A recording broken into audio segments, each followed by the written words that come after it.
आप सबका बहुत बहुत धन्यवाद।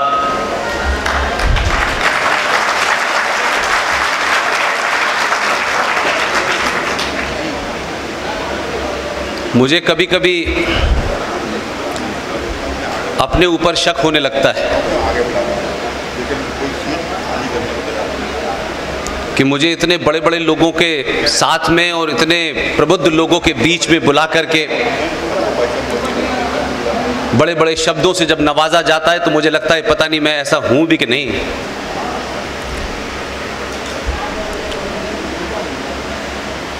मुझे इस बात की खुशी है कि जब मैं पहली बार आया था तो कुछ कुर्सियां खाली थीं। ये बदलाव है कि 7वीं बार आने पे जगह ही नहीं बच रही।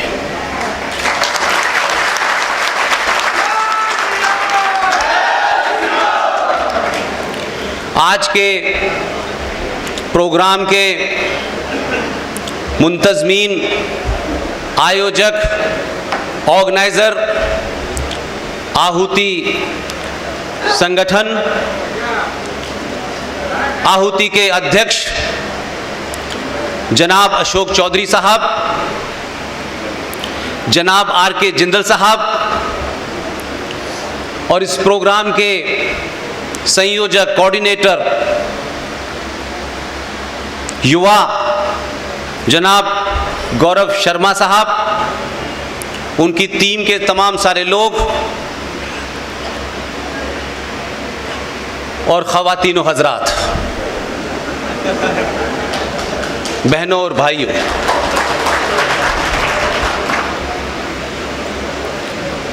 बहुत सारे विषय अशोक चौधरी साहब ने आपके सामने रखे हैं और कहा है कि मैं उस पर और विस्तार से अपनी बात रखूं। देश, राष्ट्र के तमाम सारे मुद्दे, संविधान की बात भी कही, आर्टिकल 14 की बात भी कही, संविधान में क्या है, संस्कृति को बचाने की बात भी कही।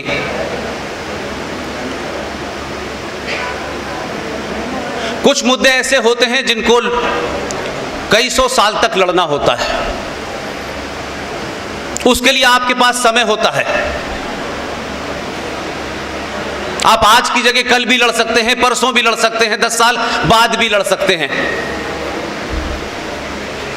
कुछ समस्याएं, कुछ चुनौतियां, कुछ संकट ऐसे होते हैं कि उनका इलाज तत्काल करना होता है। इस तथाकथित आजाद भारत में हमने जो असली बातें थी, असली समस्याएं थी, उसको किसी ने नहीं बताया। हजारों संगठन है इस देश में, वो शायद चाहते भी नहीं थे कि आपको ये बातें पता चले।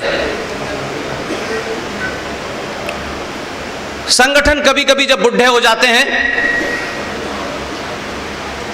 तो बीमारियों से ग्रस्त हो जाते हैं, स्वार्थ से ग्रस्त हो जाते हैं, निजी हित में ग्रस्त हो जाते हैं। इसलिए जो मैं बचपन से सुनता आया हूं, व्यक्ति से बड़ा संगठन, संगठन से बड़ा देश, लेकिन उसमें एक लाइन और जोड़ता हूं कि देश से बड़ा राष्ट्र।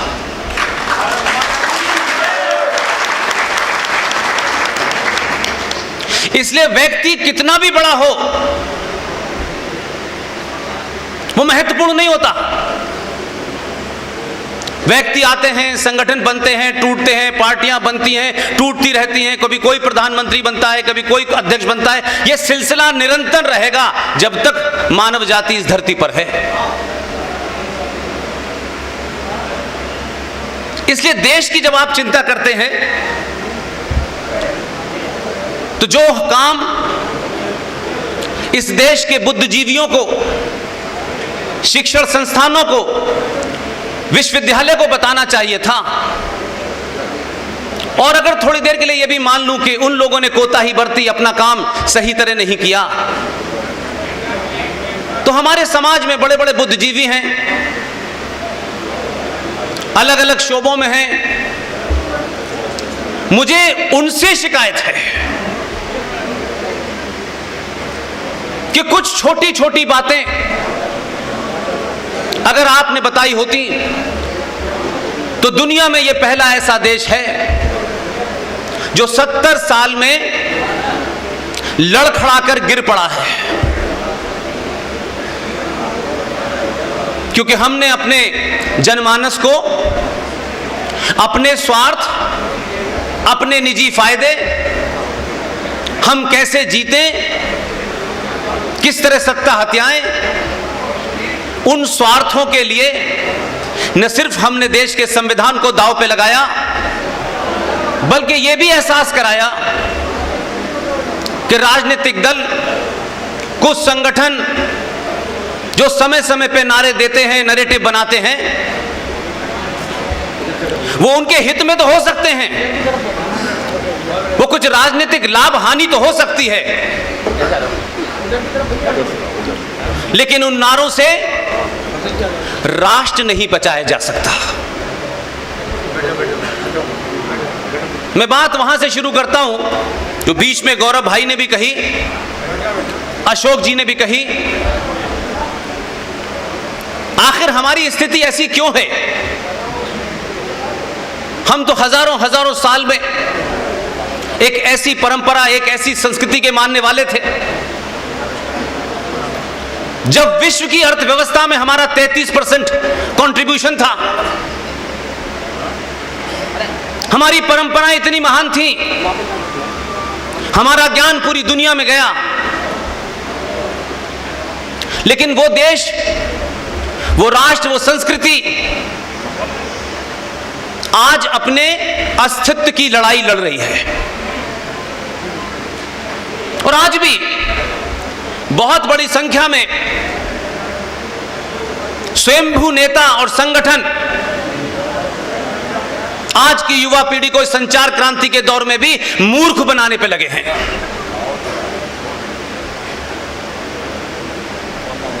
जो 47 में, जो 46 में,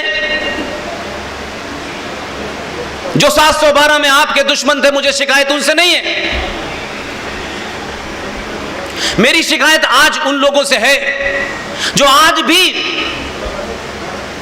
सिर्फ एक ही एजेंडे पे लगे हैं कि दुनिया का हर आदमी वैचारिक रूप से, शारीरिक रूप से, राजनीतिक तौर से, सामाजिक तौर पे मजबूत हो, लेकिन सनातनी हिंदू ना हो। उसके लिए जितने परपंच और जितने षड्यंत्र कर सकते हैं, भाषा में, डायलॉग में, डिलीवरी में, सुबह शाम चलता है। इसलिए दुश्मन, शत्रु आपके आसपास ही है, और शत्रु आपको यह बोध नहीं होने देता कि आपके अंदर प्रॉब्लम क्या है। हम बड़ी बड़ी बात करते हैं और उसमें अपनी मक्कारी और झूठ और फरेब और स्वाद को छुपाने की कोशिश करते हैं। 1946 की घटना अगर इस देश को याद रहती तो 1947 नहीं हो पाता, लेकिन इस समाज को भूलने की बड़ी बीमारी है, और कुछ लोग दांव पे लगे हुए हैं कि यह बीमारी आपको रहे।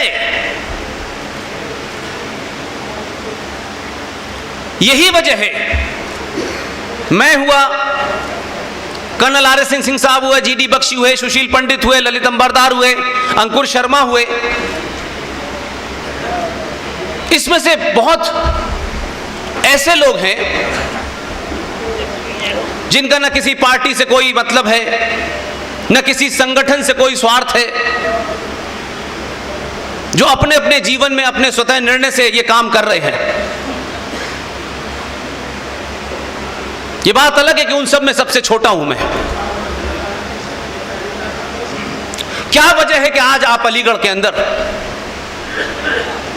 अशोक भाई ने बहुत सारी बातें कही, फिल्मी सितारों की बातें कही, कोई मनोरंजन की भी जगह नहीं है। अलीगढ़ जो इतिहास का एक हिस्सा है, इतने बुजुर्ग, इतने प्रबुद्ध लोग अलीगढ़ में अपनी नौकरी से, अपने व्यापार से, अपने काम धंधा छोड़कर यहां आए हैं, तो इसका कोई मतलब जरूर है।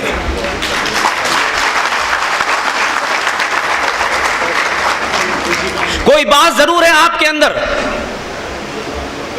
जो आपको खामोशी और शांति के साथ बैठने नहीं दे रही है।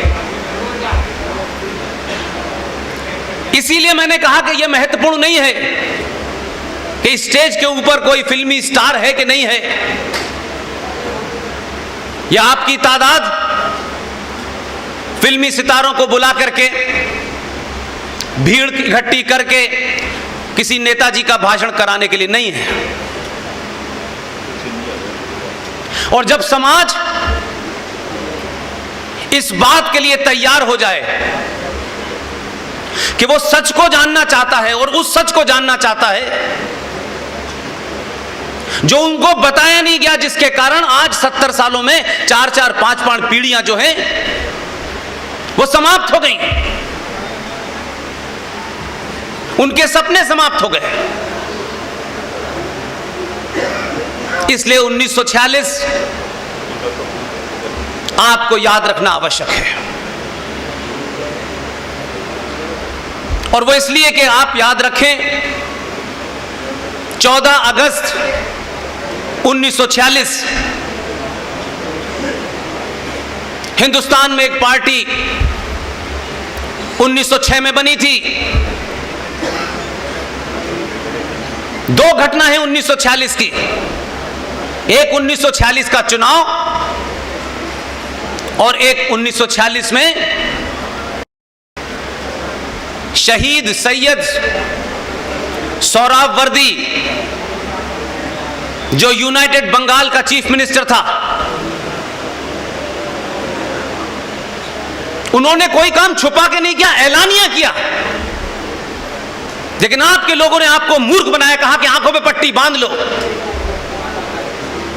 14 अगस्त 1946 को भारत की धरती पर मुस्लिम लीग के आह्वान के ऊपर बंगाल में जो मुस्लिम लीग का चीफ मिनिस्टर था, उसने डायरेक्ट एक्शन का ऐलान किया। कुर्सी पर बैठा हुआ था, उस वक्त जो भी संविधान था वो उस पर भी लागू था, लेकिन फिर भी उन्होंने उसकी चिंता नहीं की कि लोग क्या कहेंगे, इतिहास मेरे बारे में क्या कहेगा नहीं कहेगा, उन्होंने नहीं सोचा, क्योंकि उनके लिए अपना एजेंडा, लक्ष्य महत्वपूर्ण था। 14 अगस्त 1946 को बंगाल में डायरेक्ट एक्शन हुआ, 15,000 हिंदुओं का कत्ल किया गया। सड़कों पे, गलियों पे, बस स्टैंड पे, रेलवे स्टेशन पे लाशें पड़ी रही, उठाने वाला कोई नहीं था। लेकिन दिल्ली में कुछ लोग भाईचारे के गीत गाते रहे थे। आप उस घटना को न जाने और भूल जाएं, इसका इंतजाम कर रहे थे। लिहाजा आप 14 अगस्त 1946 को भूले, और 1946 में जो इलेक्शन हुआ, उस इलेक्शन के चुनाव नतीजों को भूले, या आपको भुलवाया गया। तो जो आज की स्थिति है, अगर उसे सुधारना चाहते हैं, समझना चाहते हैं, तो उन बीमारियों को जरूर समझें। पहले डॉक्टर भी किसी बीमारी से जब ग्रस्त होता है आप लोग, तो आपकी हिस्ट्री पूछता है। छोटी मोटी बीमारी ठीक कर देता है, लेकिन कुछ बीमारियां ऐसी होती हैं कि आपकी फैमिली हिस्ट्री पूछता है, और फिर पता करता है कि यह बीमारी इनको खानदानी है, तो वहीं से इलाज शुरू करता है, तब आप ठीक होते हैं। जो आपके व्यक्तिगत जीवन में होता है, वही राष्ट्रों और देशों के जीवन में भी होता है। जो कौमें अपने इतिहास को भूल जाती हैं, उनका अस्तित्व समाप्त हो जाता है। यूं तो भीड़ है आप 100 करोड़ इस देश में, बहुत चर्चा होती है 100 करोड़ हैं हम, लेकिन 100 करोड़ होने के बाद भी दुनिया की पहली ऐसी कौम है आप, दुनिया के पहले ऐसे लोग हैं आप। 100 करोड़ होने के बाद भी आप भारत की सरकार से घुटनों के बल पिछले 50 साल से एक भीख मांगते हैं। आपको समान नागरिक अधिकार चाहिए। यह दुनिया में पहला देश है जहां का बहुसंख्यक यह मांग करता है और अल्पसंख्यक कहता है हमें नहीं चाहिए।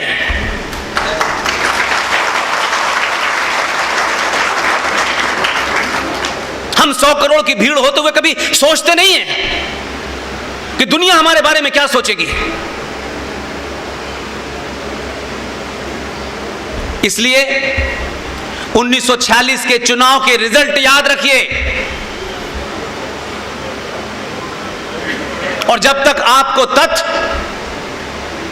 रेफरेंस आपके मजबूत नहीं होंगे तो आपका तर्क कभी मजबूत नहीं हो सकता।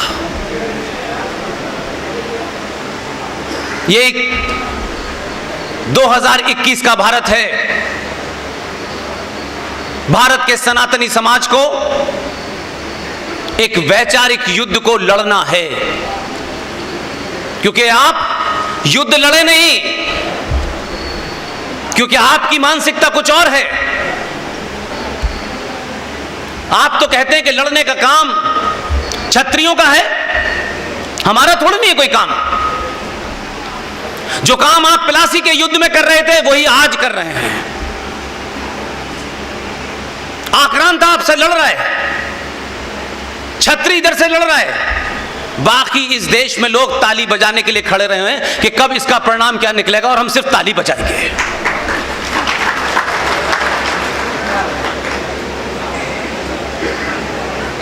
जब देश और राष्ट्र युद्धरत हो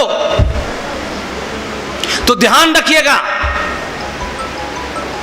वो मां जो चूल्हे पर रोटी भी बनाती है उसका चिमटा भी हथियार बन जाता है।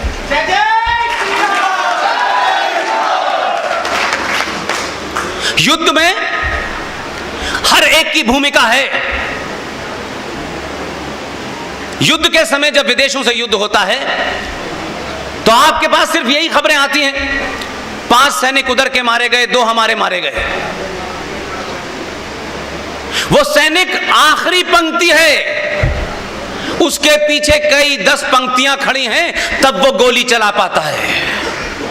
उनकी चर्चा नहीं होती, उनकी भूमिका कितनी महत्वपूर्ण है। इसलिए हम सब सत्ताओं के पीछे दौड़ते हैं,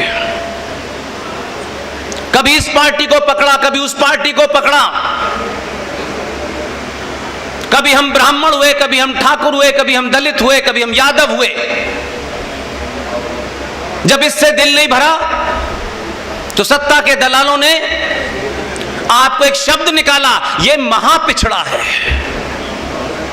ये महादलित है, ये अमीर ब्राह्मण है, ये गरीब ब्राह्मण है। और हम सब अपने स्वार्थों के लिए, चंद नेताओं से नजदीकी के लिए, मेरा स्वार्थ पूरा हो जाए, इसलिए उन सब नारों को आगे बढ़ाया हमने। लिहाजा कभी आपने सामूहिक तौर पर एक राष्ट्र के रूप में नहीं सोचा।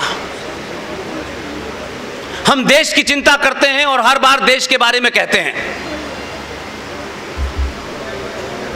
एक देश था, दुनिया का बड़ा ताकतवर देश था, जिसे सोवियत यूनियन कहा करते थे। दुनिया के आधुनिक हथियार थे, हजारों लाखों मिसाइल थी उनके पास। दुनिया डरती थी रूस से। एक ही गलती की उन्होंने सेना लगा करके देश बचाया।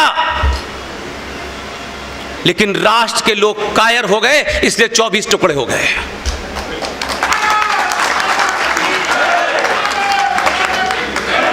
इसलिए अशोक भाई जिस तरफ इशारा कर रहे हैं, यह देश खतरे में बिल्कुल भी नहीं है। किसी को गलतफहमी हो, इस देश के पड़ोसियों को भी गलतफहमी नहीं है। भारत देश को कोई खतरा नहीं है, बिल्कुल भी नहीं है। मैं पूरे होश और हवास में बात कर रहा हूं। लेकिन भारत राष्ट्र को सबसे ज्यादा खतरा है। आप कह सकते हैं कि राष्ट्र और देश है क्या चीज, क्योंकि हमारे लिए सब कुछ देश देश देश की बात ज्यादा हुई। जो राष्ट्र होता है उसकी कोई सीमा नहीं होती। राष्ट्र अलग चीज से चलता है और देश अलग से चलता है। देश एक भूमि का टुकड़ा है, उसकी बाउंड्री है। आप कह सकते हैं काराकोरम से कन्याकुमारी तक, आसाम से गुजरात तक, ये कह सकते हैं। ये एक टेरिटोरियल हिस्सा है, एक बाउंड्री है, एक जमीन का टुकड़ा है। इसकी रक्षा के लिए भारत सरकार ने फौज बनाई है। इसके अंदर की व्यवस्था चलाने के लिए पुलिस है, न्यायपालिका है। सबका एक मैंडेट है। पार्लियामेंट से चलेगा, संविधान से चलेगा, सुप्रीम कोर्ट कुछ उससे चलेगा, लेकिन सब उस देश के अंग हैं और हर अंग अपने किसी न किसी कानून से बंधा हुआ है। इसलिए देश तो चल रहा है। देश तो उस वक्त भी चल रहा था जब भारत का प्रधानमंत्री बीच बीच में सो जाता था।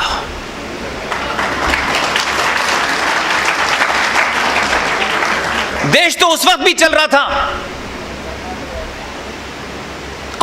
आचार्य चाणक्य का देश,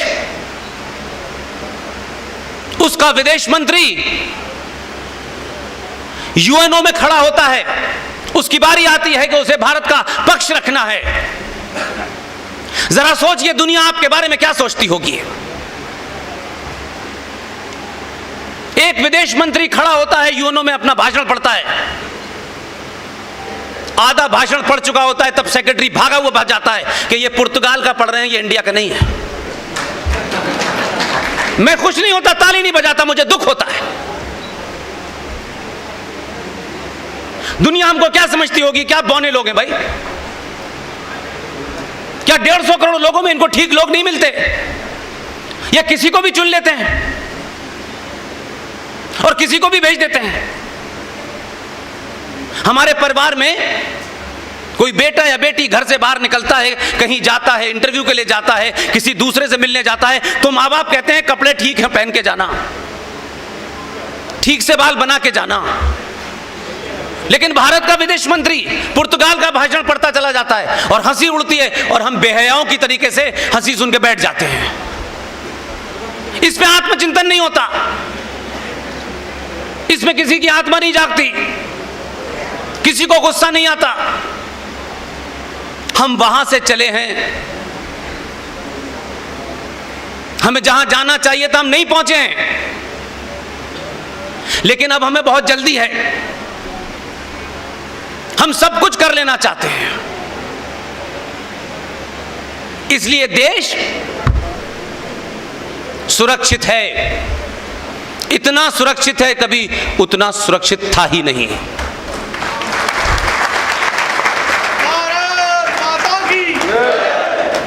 आपकी भूमिका, मेरी भूमिका इस देश के सुरक्षित होने में कुछ भी नहीं है। विदेशी आक्रमण होता है, हम टीवी पे खबर देख लेते हैं, कितने मरे कितने मारे, खुश हो गए, बात खत्म हो गई। कोई विदेशी मेहमान आ गया, देख लिए ये आए ये चले गए। हमारे प्रधानमंत्री ने क्या कहा, हमारे विदेश मंत्री ने क्या कहा, हम इससे ज्यादा नहीं सोचते। लेकिन राष्ट्र क्या है? राष्ट्र मेरी आपकी आस्थाओं, परंपराओं, सरोकारों से चलता है। राष्ट्र को बचाने की, चलाने की जिम्मेदारी समाज की होती है। और जब समाज पूरे तौर से सरकारों पर निर्भर हो जाता है कि सब काम सरकार करेगी, हम कुछ नहीं करेंगे, हम इसका इंतजार करेंगे कि इस बार जो बजट आया है उसमें कितनी इनकम टैक्स की छूट मिलने वाली है। आज पेट्रोल की कीमत कितनी है? कम क्यों नहीं हुई, ज्यादा क्यों नहीं हुई? प्याज क्यों बढ़ गई? जब समाज अपनी भूमिका को, अपने आदर्शों को, अपनी संस्कृति को, अपनी आस्थाओं को, अपनी परंपराओं को जब नहीं बचाना चाहता, वो कायर समाज चाहता है सरकार उसकी आस्थाओं को बचाए। दुनिया में ऐसा नहीं होता, नहीं होता ऐसा। इसलिए स्टेट या राज्य जो होता है, जिसे आप देश कहते हैं, वो ऐसे कायर समाज के साथ नहीं खड़ा होता। हजारों साल पहले, मैं नहीं जानता 47 से पहले क्या था, औरंगजेब ने ये किया, वो किया, ये कहानियां सुनते सुनते हम बड़े हो गए, हम कुछ कर भी नहीं सकते। लेकिन मेरी ये जनरेशन, गौरव भाई के दौर की जनरेशन, आज भी अगर सच नहीं बोला तो ये चौराहे चौराहे आपको घेर लेंगे, आप भाग नहीं सकते हैं। इस संचार क्रांति ने आपके झूठ की पोल खोल दी है। इसलिए मेरा काम कोई और करेगा, मैं सिर्फ अपने बेटे को सीईओ बनाऊंगा, जुगाड़ तुगाड़ करके उसे अमेरिका भेज दूंगा। भारत में और लोग हैं, ये देश चलाएंगे। भगत सिंह किसी को बनना है बने, सुभाष बनना है बने, लेकिन मैं चाचा नेहरू बनूंगा भाई।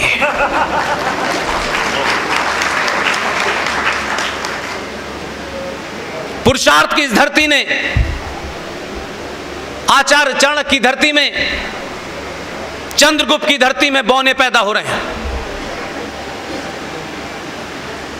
इसलिए कि हमने बहादुरों को कभी अपना आइडियल बनाया ही नहीं। इसलिए हर चीज में हमारी वो कायरता नजर आती है, चलने में, उठने में, बैठने में, बात करने में। इसलिए जो समाज इस बात की चिंता करता है, मैं ऐसा करूंगा तो लोग क्या कहेंगे, मैं ये कपड़े पहनूंगा तो वो क्या सोचेंगे, आपकी जिंदगी निकल गई है सुनते सुनते, कहते कहते। दुनिया ने आपको वही समझा जो आप थे। लेकिन ऐसा भी नहीं है। कहते हैं कि 7 साल बाद घूरे के भी दिल बदल जाते हैं। 70 साल बाद बदले हैं आप।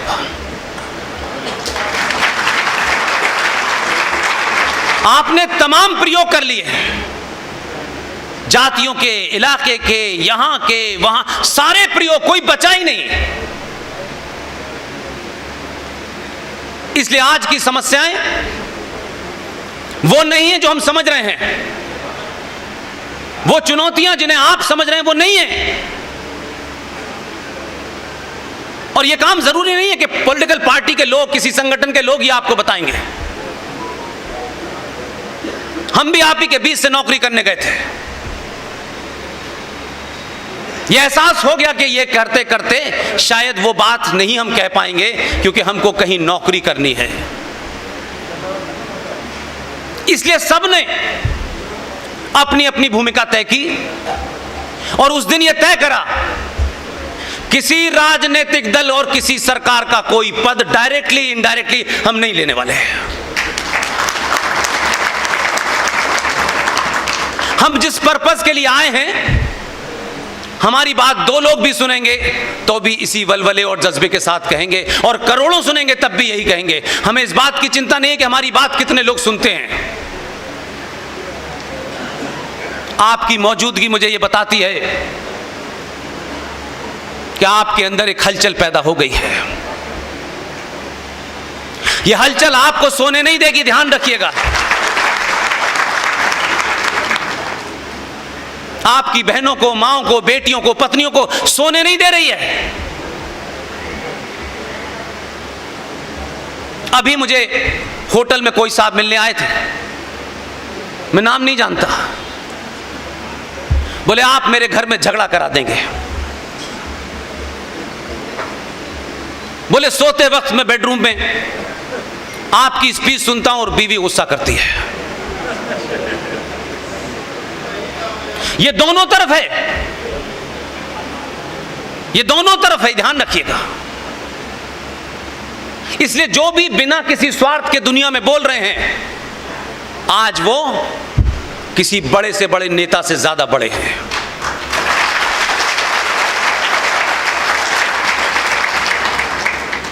तो आपको बताया गया कि आप औरंगजेब को पढ़िए, इरफान हबीब ने यह लिख दिया है, रोमिला थापर ने लिख दिया है। हमेशा ध्यान रखिए, मक्कार लोग हमेशा लक्ष्य पे आपकी निगाह न जाए, इसलिए बार बार आपको कहीं और तरफ इशारा करते रहते हैं, ताकि आप अगर जान गए, लक्ष्य को समझ गए, तो हो सकता है उनको भी धक्का दे दें आप। इसलिए 1946 की डायरेक्ट एक्शन और 1946 का चुनाव याद रखिए। पूरे देश की जो नेशनल असेंबली थी हमारे यहां, उसकी 1585 सीटें थी कुल मिलाकर। उसमें 492 सीटें मुसलमानों के लिए सुरक्षित थी। पूरे देश में कोई 130 सीटें या 112 सीटें लोकसभा की थी, उसमें भी 30 सीटें सुरक्षित थी। चुनाव हुआ इस बुनियाद पे हुआ कि मुस्लिम लीग पाकिस्तान का नारा लगा करके चुनाव लड़ रही थी। और कुछ भी ऐसी चीज नहीं जो मेरे पास है, जो आपके पास नहीं है, आप जा करके ढूंढ सकते हैं। सारे नारे, सारे रिजल्ट भारत की आर्काइव में मौजूद हैं और आपके मोबाइल पे भी मौजूद है। उनका नारा था, लेके रहेंगे पाकिस्तान, मर मर के लेंगे पाकिस्तान। 492 मुसलमानों के लिए जो सीटें आरक्षित थीं, उसमें से 429 सीटें मुस्लिम लीग जीती। इसी बुनियाद पर जीती। उन्होंने अपनी बात नहीं छुपाई, सोहराबुद्दीन ने अपनी बात नहीं छुपाई, सोहरावर्दी ने। लेकिन आप किसी दुनिया में थे, आपके नेता, आपके संगठन कुछ और ही आपको समझा रहे थे। उधर मत देखो, उधर देखोगे तो फिर हमारी पोल खुल जाएगी। इसलिए यह बहुत जरूरी है, और मैं खुश हूं इस बात से कि एक लंबे समय के बाद एक ऐसा शख्स सत्ता में आया है। आपको हजारों बातें उनकी अच्छी बुरी लग सकती हैं। मैंने कहा मेरे मूल में देश नहीं है, मेरे मूल में राष्ट्र है, इसलिए मैं उन चीजों की तारीफ खुल के करता हूं।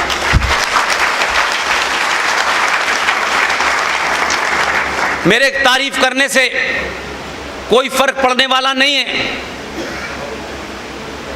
कुछ लोग मुझे कोई नाम दे सकते हैं, लेकिन सत्य को सत्य कहिए, उसमें बड़ी ताकत होती है। मुझे नहीं पता आप में से कितने लोगों को 2014 की पार्लियामेंट में दी गई स्पीच याद है। इसलिए मैंने कहा आप जल्दी में हैं, मैं जल्दी में नहीं हूं। बहुत सारे लोग मिलते हैं मुझे, पुष्पेंद्र जी अब ये कानून बनवाइए, अब आप मोदी से ये बात कीजिए। अब वो बात मुझे हर बार 2 एप्लीकेशन दे जाते हैं। मैं जिनको मैंने प्रत्यक्ष रूप से नहीं देखा, लोग कहते हैं उनसे बात करिए। आज भी समाज में बहुत सारे लोग आपको सलाह देंगे बिना मांगे, और वो ये कहेंगे ये काम करवाइए। आप क्या कर रहे हैं? वो कहेंगे हम आपको बता रहे हैं। उनका मत बताइए। अगर आपको नहीं पता तो आप जिंदा नहीं हैं। आपको शत्रु बोध नहीं है तो आप जिंदा नहीं हैं। अच्छे कपड़े पहनकर चलने से जिंदा नहीं होता है। आदमी यहां से जिंदा होता है, यहीं से मर जाता है।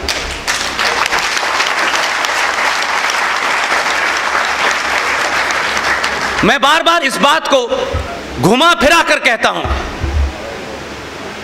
एक बार यहां साफ कर लीजिए कि आपकी समस्या है क्या, आप चाहते क्या हैं। यकीन मानिए पूरी दुनिया आपको सलाम करेगी।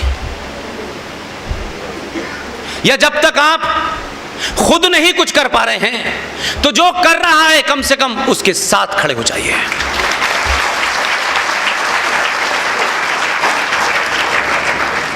और ये कहने में शर्माइए मत कि लोग क्या कहेंगे। लोगों की भीड़ होती है, कहने वाले भीड़ में नहीं होते। 2014 में जब ये पहला भाषण अशोक भाई दिया, जिंदल साहब, आप सबने सुना होगा। इतनी जल्दी में हैं लोग कि उनको लगता है कि भाई सुबह घोषणा करे कि ये हिंदू राष्ट्र हो गया, शाम को भारत माता की जय हिंदू राष्ट्र हो गया, और उसके बाद किस चौराहे पे कौन सा जिहादी किसे मार रहा है उसकी बात मत करो यार। हिंदू राष्ट्र हो तो क्या, बस दुगना खाना खा लीजिए। हम इससे ज्यादा कुछ और नहीं चाहते। 2014 में पार्लियामेंट में दिया गया एक भाषण का हिस्सा है, मैं बार बार आपको याद दिलाता हूं और उसको जोड़ के बताऊंगा कि मैं आपके बीच में अशोक चौधरी साहब के आदेश पे आता हूं। मैं इनका धन्यवाद करता हूं कि मेरे अपने शहर में अपने लोगों के बीच में मुझे बोलने का मौका देते हैं। नहीं तो ये पुरानी कहावत है, अच्छे अच्छों की घिग्गी बन जाती है अपनों के सामने बोलने में। लेकिन ये ताकत इसलिए है कि मैं इसी मिट्टी में पैदा हुआ हूं और उस जगह पैदा हुआ हूं जहां से पाकिस्तान पैदा होने और बनने की राजनीति शुरू हुई थी। इसलिए आप सीख सकते हैं, सीखना चाहिए। कुछ कुछ समय में कभी कभी परिस्थितियां आपको बहुत कुछ सुनने समझने का मौका देती हैं। पार्लियामेंट का एक भाषण याद रखिएगा, एक ही भाषण था उनका, एक लाइन बोली उन्होंने, कुछ लोगों को इतनी जोर की तीर कमान की तरह लगा कि जिस देश में जहां जहां वो हैं वहां 2 दिन तक वो अपनी जगह खड़े होकर उछकते रहे। सिर्फ उसने इतना ही कहा कि हमें 700 साल की गुलामी के बाद आजादी मिली है।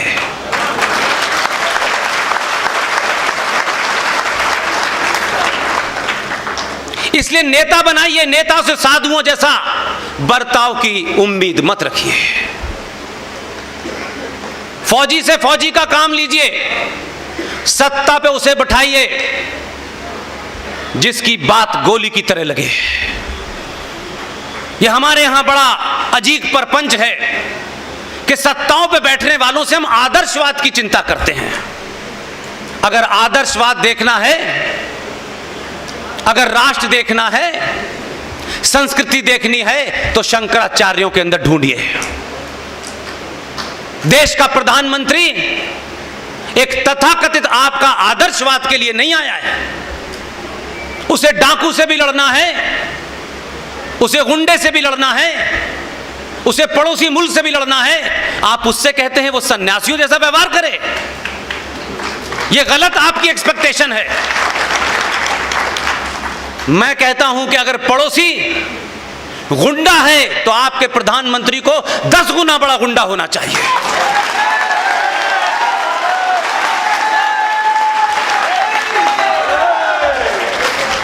वो देश चलाने के लिए गया है, घर चलाने नहीं गया। किसी मंदिर का पुजारी नहीं है भाई। इसलिए हर एक को अपनी भूमिका का ध्यान रखना चाहिए, उसका अतिक्रमण नहीं करना चाहिए। जो सन्यास लेके साधु बने हैं वो टिकट लेने जा रहे हैं, सन्यास भी है, साधु भी हैं, सब कुछ छोड़ दिया है, लेकिन टिकट की लाइन में लगे हैं। ये गोल्डन बाबा हैं। वाह वाह वाह, कमाल। जो आपका काम है वो आप ही करें भाई। आप जब सत्ताओं के पीछे दौड़ते हैं और सत्ता के साथ साथ जो उसके जितने भी अंग हैं, जब वो ये समझ लेते हैं कि ये सिर्फ खुद नहीं कुछ करना चाहता, सब कुछ चाहता है मैं करूं, उस वक्त आपकी परंपरा और आदर्शों के अंदर, सबरीमला के अंदर भारत की जुडिशरी ये ढूंढती है कि यहां जेंडर जस्टिस नहीं है। सबरीमला पे कोई निर्णय करना है, हिंदुत्व की कोई परिभाषा देनी है, तो मैं काले कोट की बात नहीं मानने को तैयार हूं। अगर हिंदुत्व की परिभाषा देनी है, सबरीमला पे कोई परिभाषा देनी है, महाकाल पे कोई परिभाषा देनी है, तो मैं शंकराचार्य की बात मानूंगा, किसी की नहीं मानूंगा।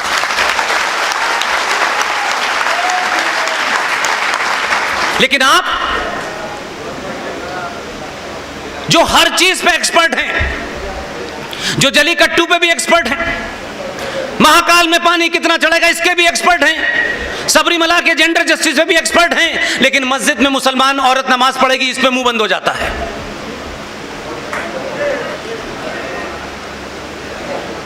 इसलिए होता है कि आप 100 करोड़ की गिनती में हैं, एक भीड़ है,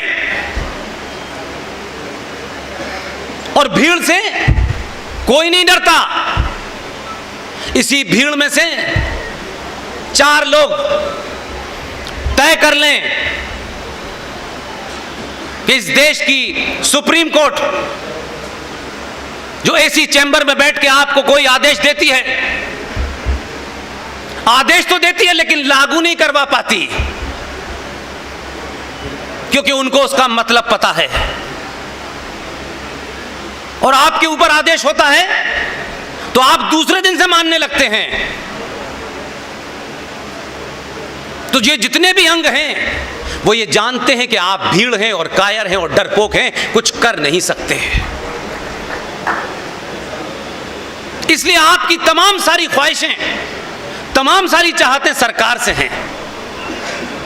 अब संकट बढ़ गया है, सरकार परिवार नियोजन का कानून बना दे। परिवार नियोजन से बच्चे रुक रहे हैं। हम तो जब छोटे थे तो दीवारों पे लिखा रहता था हम दो हमारे दो, आपने उसे अपना लिया, उन्होंने नहीं अपनाया तो गलती आपकी है उनकी है। आप कानून से बच्चों की पैदाइश रोक सकते हैं, किस दुनिया में यार।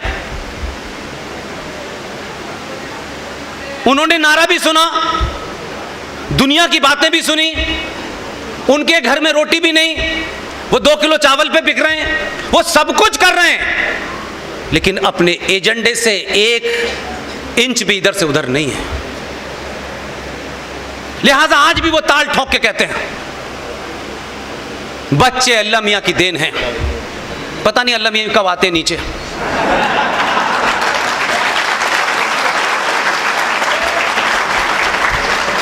आप हर समस्या का हल सरकार से क्यों निकलवाते हैं भाई? सरकार देश चलाने के लिए है, राष्ट्र चलाने के लिए नहीं है। इसलिए आपकी हर समस्या सरकार तक जाके समाप्त हो जाती है। आप ऐसे ऐसे कामों में लगे हुए हो। हमने 5 लाख लोगों के साइन करा के राष्ट्रपति को चिट्ठी दे दी, वो कूड़े में पड़ी हुई है। जिस दिन आप अपने स्वार्थों से, लालच से, डर से बाहर निकल के खड़े हो जाएंगे तो यकीन मानिए कि मुझे यहां आने के बाद पता चला कि यहां एक युवा साथी जो अशोक जी की टीम में हैं, आज के इस प्रोग्राम के संयोजक भी हैं, उन्होंने तय किया, उन्होंने पूछा नहीं किसी से सरकार क्या करेगी, कितनी बंदूक लाएगी, कितनी तोपें आएंगी, कितनी फौज लगेगी, उन्होंने कुछ नहीं किया। भारत के सर्वोच्च न्यायालय अगर अपने आदेश को लागू नहीं करवा पाती और इस देश की पुलिस एक मस्जिद के इमाम के ऊपर 65 एफआईआर होने के बावजूद भी कोर्ट ये कहती है कि इसको गिरफ्तार करो, और पुलिस ये लिख के देती है सरकार के दबाव में, उस वक्त शीला दीक्षित हुआ करती थी, कि गिरफ्तार करने से दंगा हो जाएगा। तो दोबारा कोर्ट ने नहीं कहा कि दंगा रोकने की जिम्मेदारी पुलिस की है। वो बदमाश आज भी जामा मस्जिद का इमाम है। 65 एफआईआर हैं जिसमें कई में नॉन अवेलेबल वारंट हैं। लेकिन आपकी कायरता ने मेरे और आपके शंकराचार्य जैनेन्द्र स्वामी जी को, सरस्वती जी को, एक विदेशी महिला के इशारे पर एक राज्य की मुख्यमंत्री को दबाव में लिया। रात के 12 बजे 10 जनवरी 2005 को बलात्कार के और हत्या के जुर्म में रात में उठा के बंद कर दिया। इस देश में कोई बोला नहीं। हम बहुत धार्मिक लोग हैं, हमारी आत्मा नहीं जागी। हमारा शंकराचार्य चला गया, देश में एक पत्ता नहीं हिला। उनका एक गुंडा दिल्ली की जामा मस्जिद में बैठा है, उसको सरकार गिरफ्तार नहीं करती, कोर्ट रिमाइंडर भेजता है और पुलिस कहती है कि इसको गिरफ्तार करने में दंगा हो जाएगा। तो अगर दंगा हो जाएगा तो आपको दंगा करने से किसी ने रोका है क्या?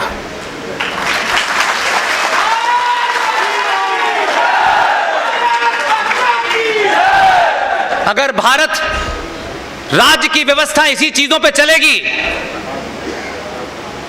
कि सड़क पे नमाज पढ़ेंगे और पुलिस कहेगी नहीं, हम रोक नहीं पाएंगे भाई, हमें आदेश नहीं है, तो कमजोर समाज उसमें बड़े आर्गुमेंट करेगा।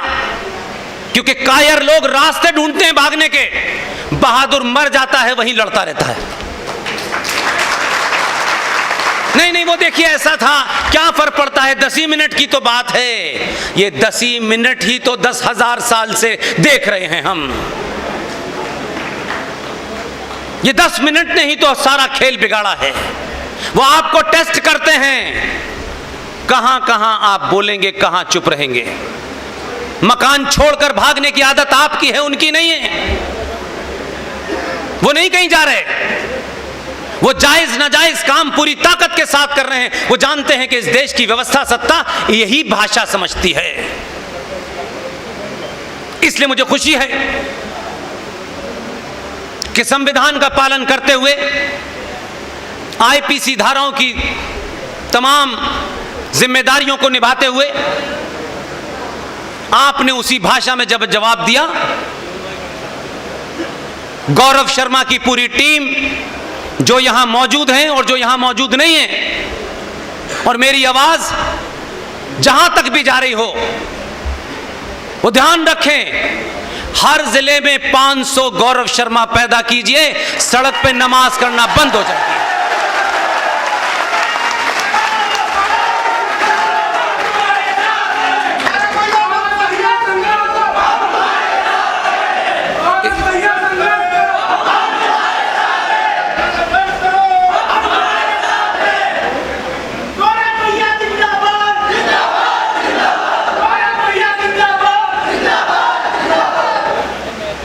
सवाल यह है, गौरव बनने में एमएलए की टिकट नहीं मिलती, गौरव शर्मा बनने में पार्टी के पद नहीं मिलते हैं, गौरव शर्मा बनने में राष्ट्र बचता है।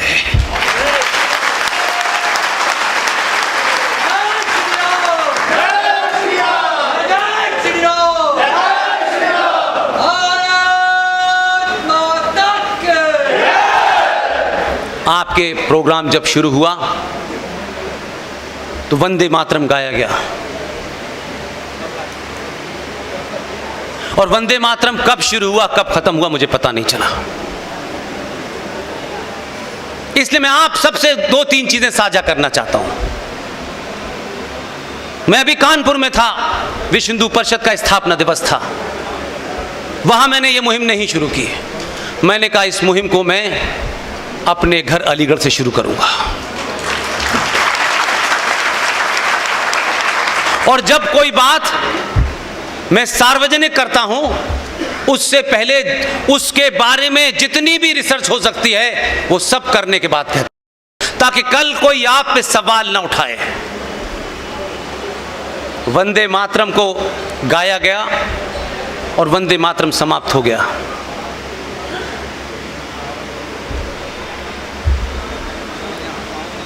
भारत आज़ाद नहीं था।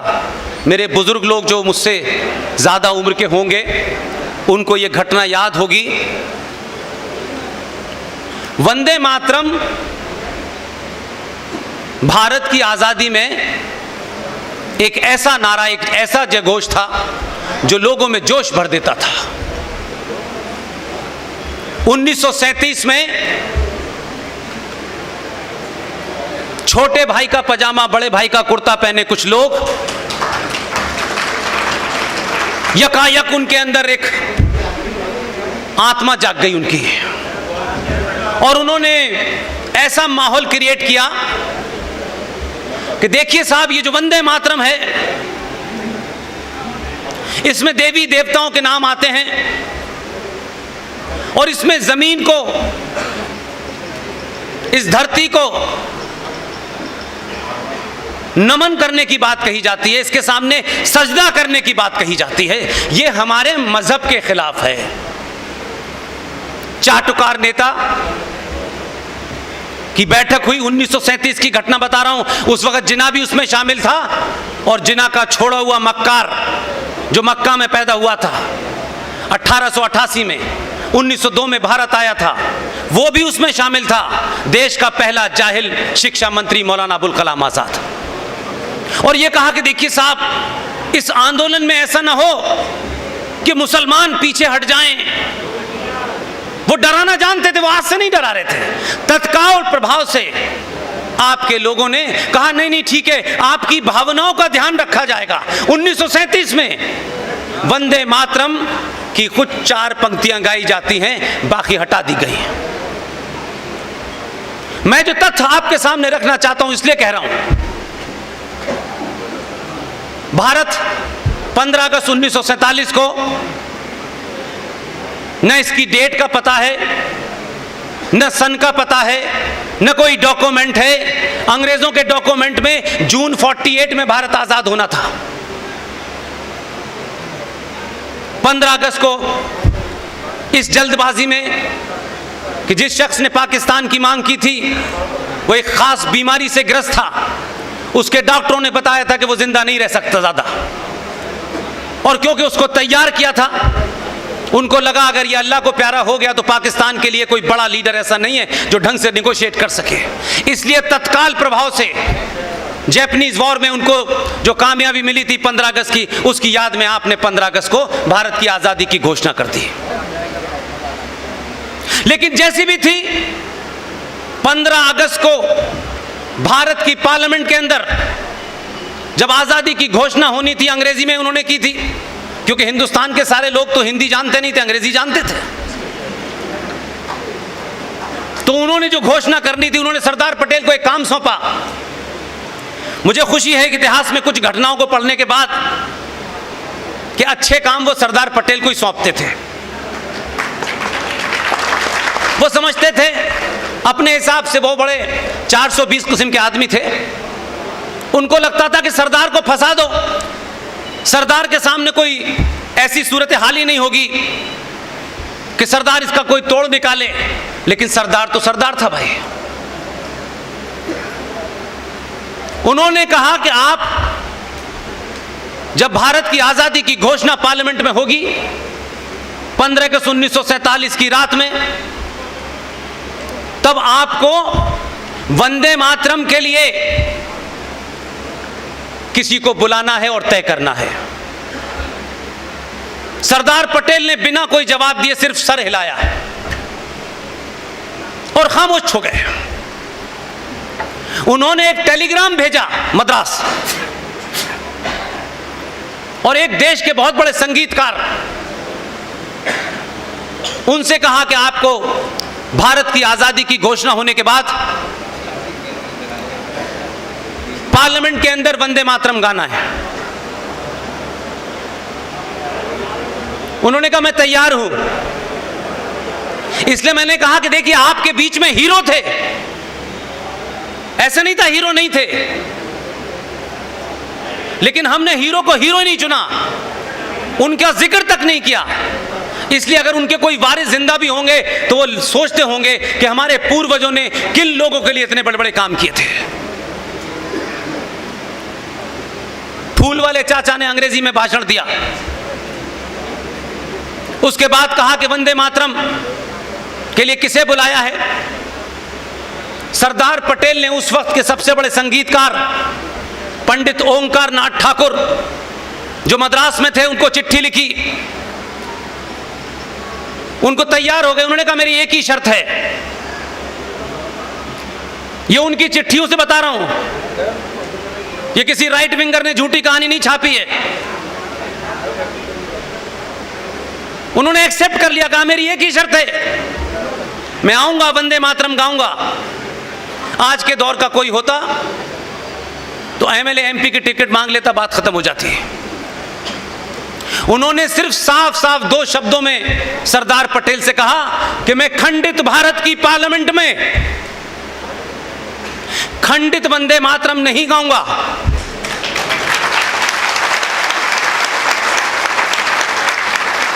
मैं अखंड भारत का 9.5 मिनट का 22 पंक्तियों का पूरा वंदे मातरम गाऊंगा। यह उनकी शर्त थी। सरदार पटेल ने कहा मुझे मंजूर है। और यह बात सिर्फ सरदार पटेल को और पंडित ओंकार नाथ ठाकुर को पता थी। उन्होंने अपना अंग्रेजी में भाषण दिया, चिल्ला चिल्ला। वो नीचे उतरे, उन्होंने पंडित जी की तरफ देखा, उन्होंने पंडित ठाकुर ओंकार नाथ की तरफ देखा, उनका आपको वंदे मातरम गाना है। पंडित ओंकार नाथ ठाकुर ने आजाद भारत की आजाद पार्लियामेंट में 9 मिनट का 22 पंक्तियों का पूरा वंदे मातरम गाया।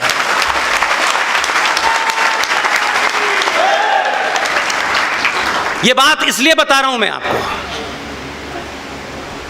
आजाद भारत 15 अगस्त में हुआ।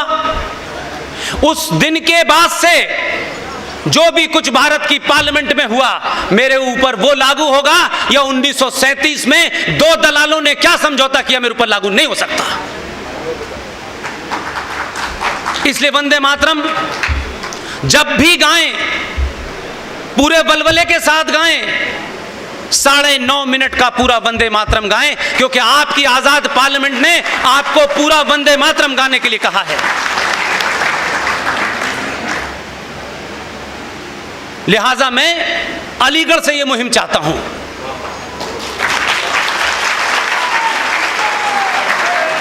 कुछ नहीं करना है आपको,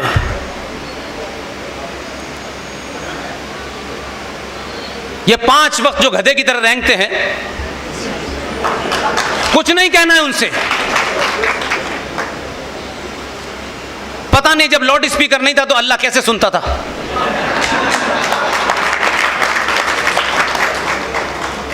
दुनिया के बहुत देशों में यह होता है, हम पढ़ते नहीं। आप भी एक कार्य करें, सरकारों वरकारों के चक्कर में छोड़ दीजिए।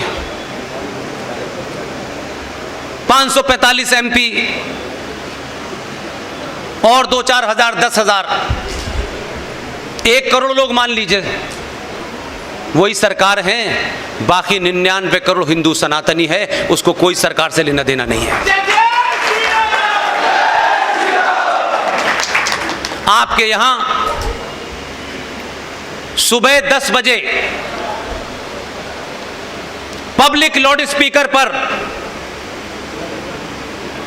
9.5 मिनट का 22 पंक्तियों का पूरे वंदे मातरम सार्वजनिक तौर से बजाइए।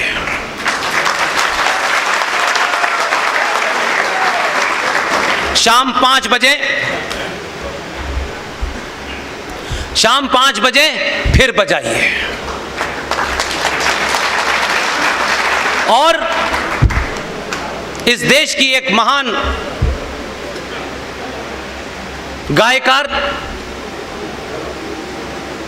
लता मंगेशकर जी ने वो पूरा गाया है। मैंने चौधरी साहब को कुछ बुर्क मारकर दिए हैं और मुहिम कैसे शुरू होनी चाहिए आप सब लोग मुझसे ज़्यादा समझदार हैं, अपने अपने हिसाब से शुरू कर सकते हैं। अभी हम लोगों ने एक छोटा सा बुक मार्कर बनाया, हो तो दीजिएगा, और उसमें कुछ नहीं किया हमने। उसमें छत्रपति शिवाजी भी हैं, उसमें सावरकर भी हैं, उसमें महाराणा प्रताप भी हैं। ये कुल मिला के 3 तस्वीरें एक तरफ, 3 तस्वीरें एक तरफ छापी हैं। बॉम्बे में जो हमारे मित्र लोग हैं उन्होंने हमारी उसमें मदद की और उस बुक मार्क के अंदर हमने सिर्फ एक ही काम किया है। ये बहुत छोटा सा एक बुक मार्क बनाया है। आप किताब पढ़ते हैं उसमें बुक मार्कर लगाते हैं। इसमें एक तरफ भगत सिंह हैं, चंद्रशेखर नहीं, सुभाष भाई हैं, सावरकर हैं। दूसरी तरफ इसमें पृथ्वीराज चौहान है, महाराणा प्रताप है और शिवाजी हैं। ये तो तस्वीरों की बात रही, इनका जन्म कब हुआ था और ये कब गए हमने इसमें नीचे लिख दिया है, बच्चों को इनकी वीर गाथा सुनाएं। लेकिन इससे ज्यादा हमने इसमें एक नया एक्सपेरिमेंट किया है। इसमें नीचे एक QR कोड बना हुआ है, इसको स्कैन करेंगे, लो लता की आवाज में पूरा आपको वंदे मातरम मिल जाएगा।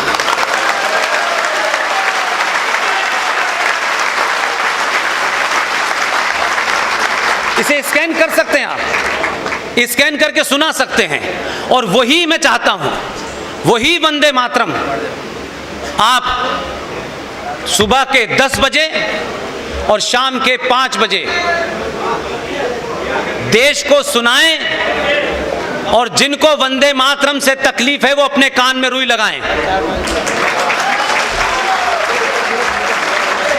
और साफ साफ कहें कि इसमें, इसके बजाने में, अरे बाद में कर दीजिए, बाद में कर दीजिए, बाद में कर दीजिए, मोबाइल उसको मोबाइल से स्कैन करके सुना दीजिएगा। इसलिए कि ये किसी मजहब, किसी धर्म का नहीं है, ये भारत की पार्लियामेंट में गाया गया है। इसे बजाने का सार्वजनिक आपको अधिकार है। इस शुरू कीजिए, फिर देखिए कि क्या होगा और फिर जो होगा उसे देखा जाएगा।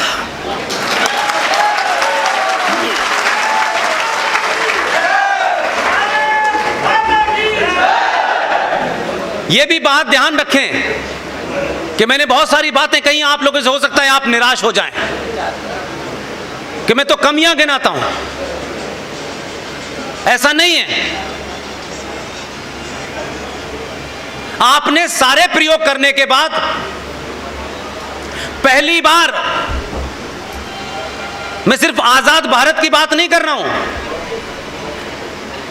मैं कम से कम 700 सालों के भारत की बात कर रहा हूं।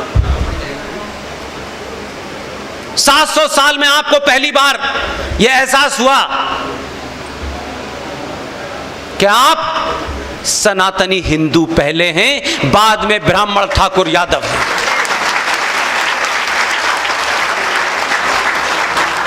और आपके सिर्फ इस एहसास ने, जिसमें ना कोई पैसा लगता है, ना इसके लिए कोई संगठन बनाना है, ना कोई रेजोल्यूशन पास करना है, इस एहसास ने आपके अंदर आत्मसम्मान पैदा किया। इस एहसास ने आपके अंदर एक चेतना पैदा की। उस आत्मसम्मान और चेतना का परिणाम यह हुआ कि पहली बार आपने सही जगह बटन दबा दिया। और बटन दबाया तो दुनिया को यह पता चला कि यह तो अपना हीरो चुनने में, उसमें बड़ा आदर्शवाद ढूंढते हैं। ये ऐसा नहीं होना चाहिए, वैसा नहीं होना चाहिए, इसके ऊपर ये आरोप है, उसके ऊपर वो आरोप है। आप उस तथाकथित आदर्शवाद से जो आपने अपने अंदर पाल रखा था, इस कुंठा से ग्रस्त थे आप लोग कि नहीं, दुनिया हमारे बारे में क्या सोचेगी कि हमने किसको अपना प्रधानमंत्री चुना है। इस पे तो यह आरोप है, वो आरोप है। अगर आरोपियों को सजा दिलवानी है तो आरोप लगे हुए को ही आपने चुना। क्योंकि आपकी किताबों ने यह बताया कि आप तो अंग्रेजों के गुलाम थे, आपको यह पता ही नहीं था। उसी पार्लियामेंट में उसका एक दूसरा भाषण था। मैं किसी रेफरेंस की वजह से यह आपको पीछे की बात सुना रहा हूं, हो सकता है पहले आपने मेरे भाषण में सुनी हो। आपने उसको एक कहानी सुनाई, उसने बहुत लोगों ने कहानी सुनी, भूल गए। उसने एक कहानी सुनाई आपको, एक शेर की। मुझे नहीं पता आपने सुनी कि नहीं सुनी। एक शेर की कहानी सुनाई पार्लियामेंट में खड़े होकर के। उस कहानी को सुनाने के लिए बड़ा जिगरा चाहिए। वो ये जानता है कि कौन लोग हैं जो उसकी कहानी का मतलब जानते हैं। उसका शायद ये अफसोस है कि 100 करोड़ लोग उसकी कहानी को जान जाएंगे जिस दिन, फिर उसे दोबारा कहानी बताने की जरूरत नहीं होगी। उसने एक शेर की कहानी सुनाई। एक शेरनी अपने परिवार 4 बच्चों के साथ जंगल से जा रहे थे। वहां कोई शिकार मिला उन्हें। शेरनी उस शिकार करने के लिए दौड़ने लगे और शिकार करते करते काफी आगे निकल गए। उनके पीछे उनके बच्चे भी दौड़े। शेर ने शिकार किया और वो आगे चला गया। 4 बच्चों में से 3 बच्चे शेर के पीछे पीछे चले गए, एक बच्चा पीछे रह गया और वो पीछे छूट गया। जब वो जंगल पहुंचे, घर पे पहुंचे, तो उनको पता चला कि उनका एक बच्चा नहीं है। उनकी मां बड़ी परेशान हुई और लंबे समय तक वो उसको ढूंढते रहे, वो बच्चा मिला नहीं। उस जंगल में भेड़ियों का एक झुंड रहता था। वो शेर का बच्चा भेड़ियों के बीच में रहने लगा और उसके अंदर भेड़ियों जैसी आदत पड़ गई। बहुत समय के बाद वो शेरनी एक बार दोबारा से उसी रास्ते पे थे। उन भेड़ियों के बीच में उस मां ने अपने बच्चे को पहचान लिया। वो मां उस बच्चे के पास गई, उससे बोली, तू शेर का बच्चा है, भेड़ियों के बीच में कैसे है? बोला, नहीं, मैं भेड़िया हूं। बहुत दुखी हुई। वो अपने उस बच्चे को बहुत समझाया। 15 अगस्त से 1947 से लेकर के 2014 तक समझाता रहा वो कि नहीं, तुम भेड़िया नहीं हो। उसकी मां ने एक कुएं के पास उसको ले गई और उससे कहा, देखो, जो मेरी सूरत है वही तेरी सूरत है। जैसे ही उसने अपनी मां की सूरत देखी, वो बच्चा शेर की तरह उसने चिंगाड़ लगाई। तो उसने कहा, मैं तुझे पहले ही कहती तू सेकुलर नहीं है।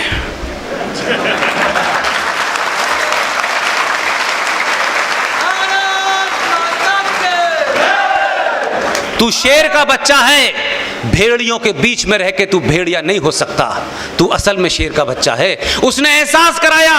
1400 साल के बाद आपको एहसास हुआ कि आप शेर के बच्चे हैं, किसी भेड़िया के बच्चे नहीं हैं।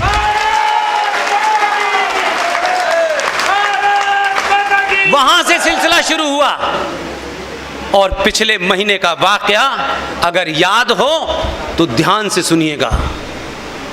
घटनाएं छोटी छोटी होती हैं। राष्ट्रों के जीवन में 50 साल एक लम्हे के बराबर होता है,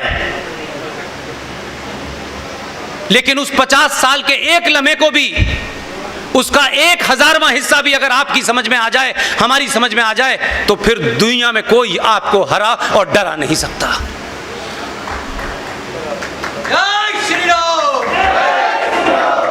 21 अक्टूबर 1943,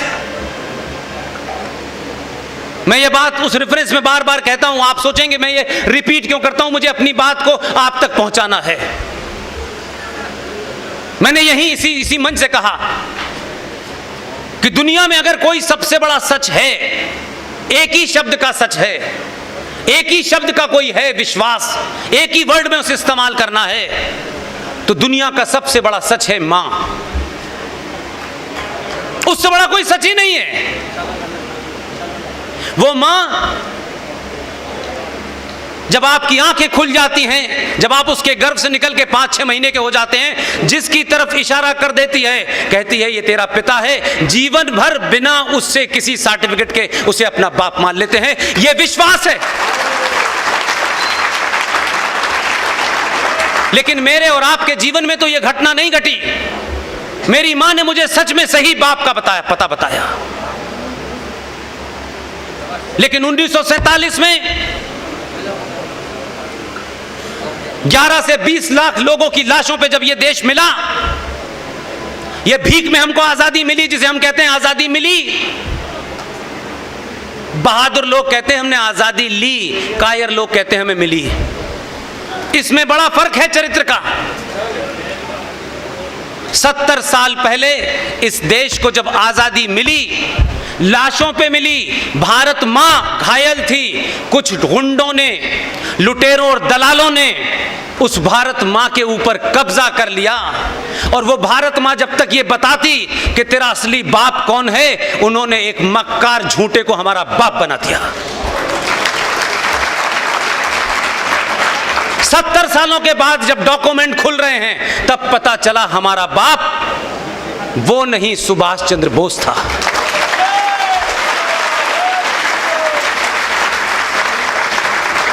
इसलिए जब आपको अपने इतिहास की बोध होता है, तो आपके अंदर परिवर्तन कैसा होता है। यह बिल्कुल वैसे ही है कि कभी किसी वक्त आपको पता चले कि जिसे मैं बाप समझ रहा था वो नहीं है, तो आपके अंदर कितनी कुंठा, कितनी पीड़ा होगी, कितना डिप्रेशन होगा।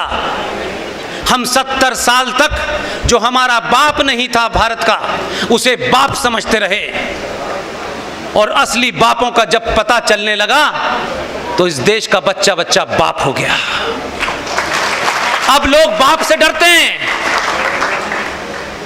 इसलिए 21 अक्टूबर 1943 को सुभाष चंद्र बोस ने जब भारत की आजादी की घोषणा की, तो दुनिया के 9 देशों ने उसे मान्यता दी थी। लोग डर गए कि यूएसएसआर जैसे देश ने भी मान्यता दी थी। तो दलालों को लगा कि इसको हटाओ, नहीं तो ऐसा ना हो, हमारा क्या होगा। इसलिए समझौता किया गया कि सुभाष चंद्र बोस वॉर क्रिमिनल है, जिंदा या मुर्दा जब भी पकड़े जाएंगे ब्रिटिश सरकार को दिए जाएंगे। वो चिट्ठियां आज सार्वजनिक हो रही हैं। मां का हमको पता था, बाप का सही पता चल गया। और जब पता चला तो फिर 2019 हो गया। आपको पता तो चला हम किसकी औलादे हैं, क्योंकि आपके इतिहास में आचार्य चाणक्य को नहीं पढ़ाया जाता। बार बार एक नैरेटिव क्रिएट, जो जीता वो सिकंदर। बार बार बताया जाता कि सिकंदर के बाद तो कोई था नहीं, लेकिन यह नहीं बताया जाता जिसने सिकंदर को जीता वो चंद्रगुप्त था।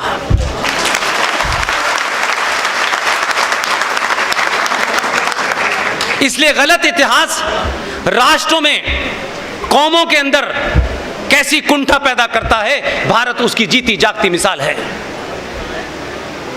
इन परिस्थितियों में कोई एक आदमी आता है, जब इस देश के हजारों लाखों करोड़ों लोगों को अपने होने और कपड़े पहनने के ऊपर शर्म आती है, तिलक लगाने में शर्म आती है, धोती पहनने में शर्म आती है, मंदिर जाने में शर्म आती है। लोगों को लगता है क्या करना है मंदिर जाके यार। कोई दूसरा जिम्मेदार नहीं है आपकी इस कमजोरी के लिए। हम तो एक आम इंसान हैं, हमारी कोई हैसियत नहीं है। हमको 10 लोग जानते हैं, हम उसमें चिंतित रहते हैं। पूरी दुनिया में पूरे गाजे बाजे के जीत के आया और उसने किसी की चिंता नहीं की। वो पहले दिन से इस कंफ्यूजन में नहीं था, क्योंकि मैं बार बार कह रहा हूं कि सत्ताएं बहुत बार बदली हैं, लेकिन पहली बार सत्ता भारत में ऐसी बदली है जो लगातार राष्ट्र को मजबूत कर रही है। इसलिए उसके विचार में, उसके डिस्कोर्स में पेट्रोल की कीमत और प्याज की कीमत नहीं है। ये तो घटती रहेंगी, बढ़ती रहेंगी जब तक ये संसार रहेगा। आप इससे ऊपर उठिए। जिस दिन आपका राष्ट्र मजबूत हो गया, सरकारें घर चल के आपसे पूछेंगी कि आपको क्या करना है, तो आप उनसे कहिए 5 अगस्त को आपने धारा 370 समाप्त कर दी है। 5 अगस्त को आपने राम मंदिर की नींव रख दी है। उनसे कहिए कि हर साल 5 अगस्त आता है, बहुत सारे काम हैं, ये करो।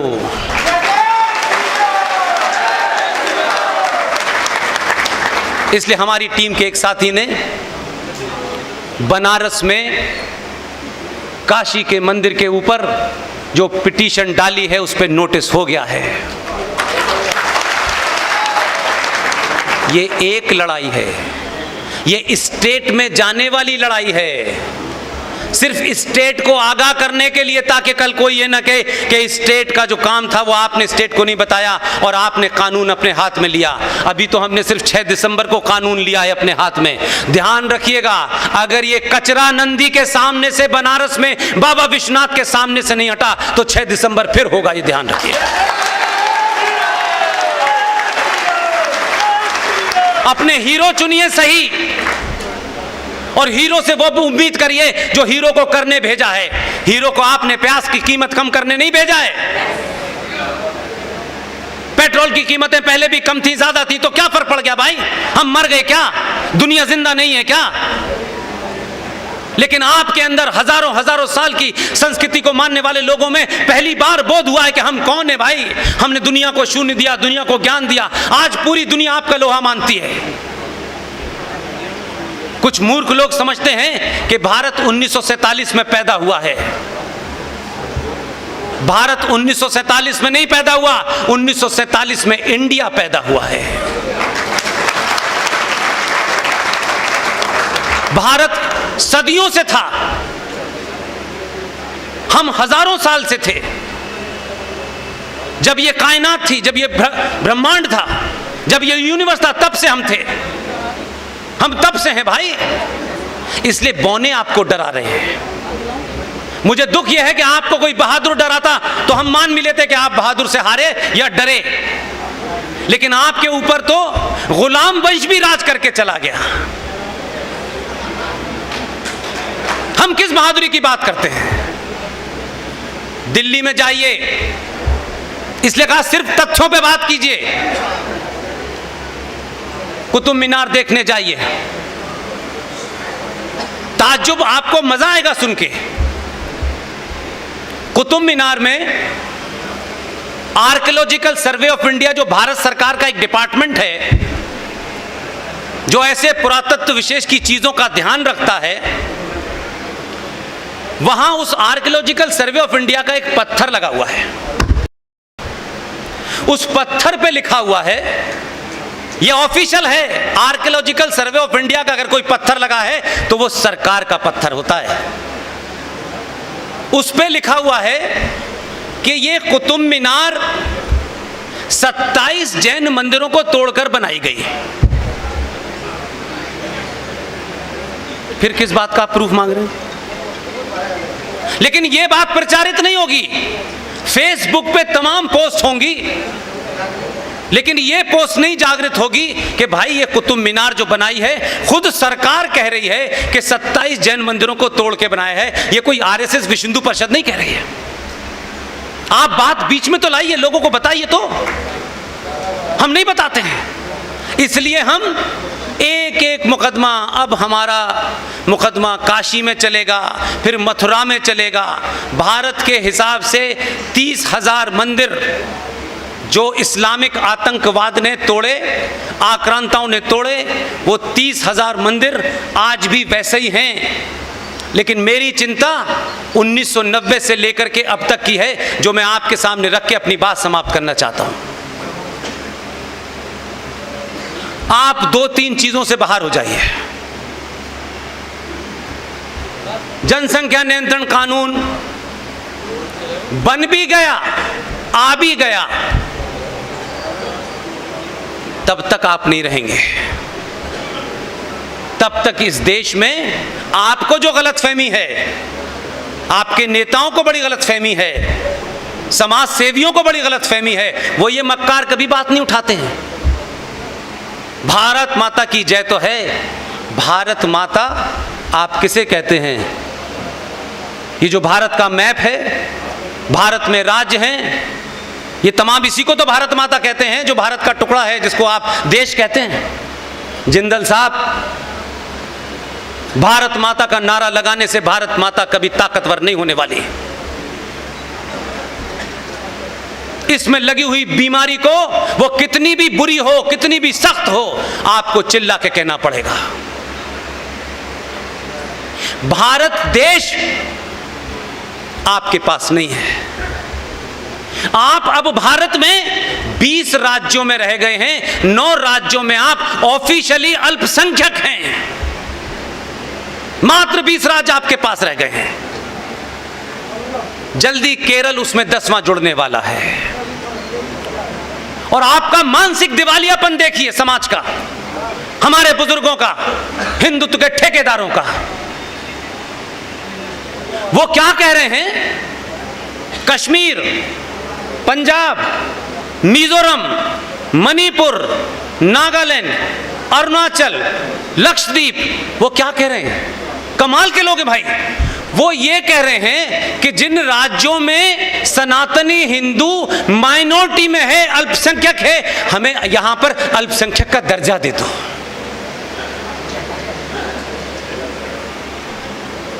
कहां से चले थे कहां आ गए यार।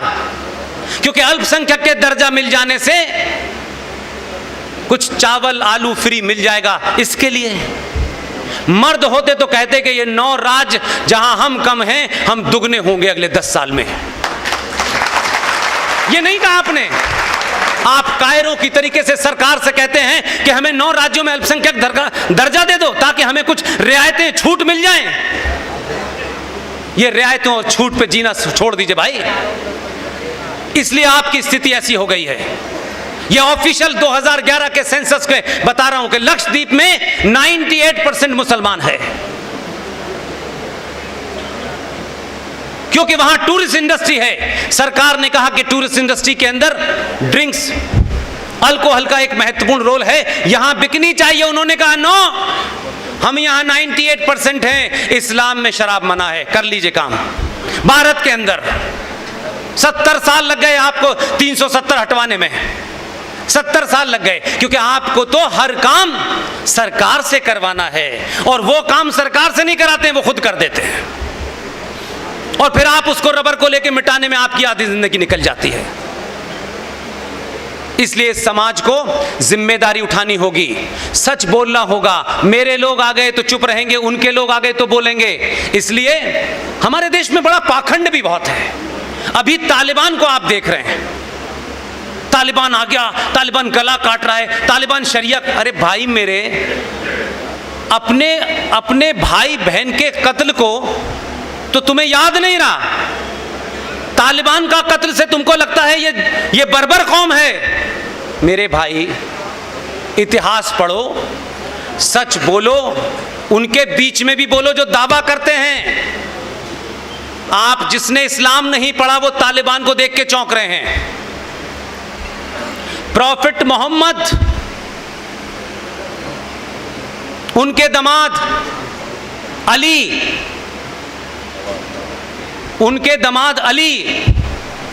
उनकी बेटी बेबी फातिमा के पति फजर कहते हैं सुबह 4:30 बजे की अजान को, सुबह 4:30 बजे की अजान जो फजर की नमाज होती है, अली नमाज पढ़ने गए। जब वो सजदे में गए, उनका गला मस्जिद में काट दिया गया। उनकी बेटी को आग लगा के मार दिया गया। उनके नवासों को करबला के मैदान में नारे तकबीर अल्लाह अकबर, पहला कलमा पढ़ पढ़ के उनकी गर्दनें काटी गईं। आपको तालिबान को देख करके याद आ रहा है? ये तो उनका इतिहास है, इसमें कौन सी नई बात है? अगर आपने पढ़ा होता कि अली की खोपड़ी से उनका सर काट करके उससे फुटबॉल खेली गई, शाम की गलियों में उस अली के खानदान को, उनके वारिसों को, उनकी महिलाओं को बेपर्दा करके उनकी गर्दनें नेज़ों पे लटका के जुलूस निकाला गया।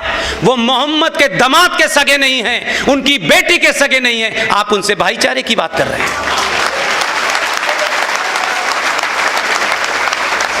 ये पागलपन क्यों है आपको भाई? आप निरंतर वही बात, इनका दिल जीते, उनका दिल जीते। अब जिसको जीतना है सनातनी हिंदू का दिल जीते, हम किसी का दिल नहीं जीतना चाहते। इसलिए उन मुद्दों को बताइए जिससे राष्ट्र खतरे में है, और आपके इस दरवाजे पे खड़ा है वो खतरा, आप बोलना नहीं चाहते। Places of worship act 1991, Bharat की सरकार में सत्ता में बैठे हुए लोगों ने राम मंदिर के मुद्दे को छोड़ करके यह कहा कि देश में जितने भी 30,000 मंदिर हैं, उसमें काशी का भी है, उसमें मथुरा का भी है, इन सारे मंदिरों की यथास्थिति, स्टेटस को जो 15 अगस्त 1947 को था वही रहेगा।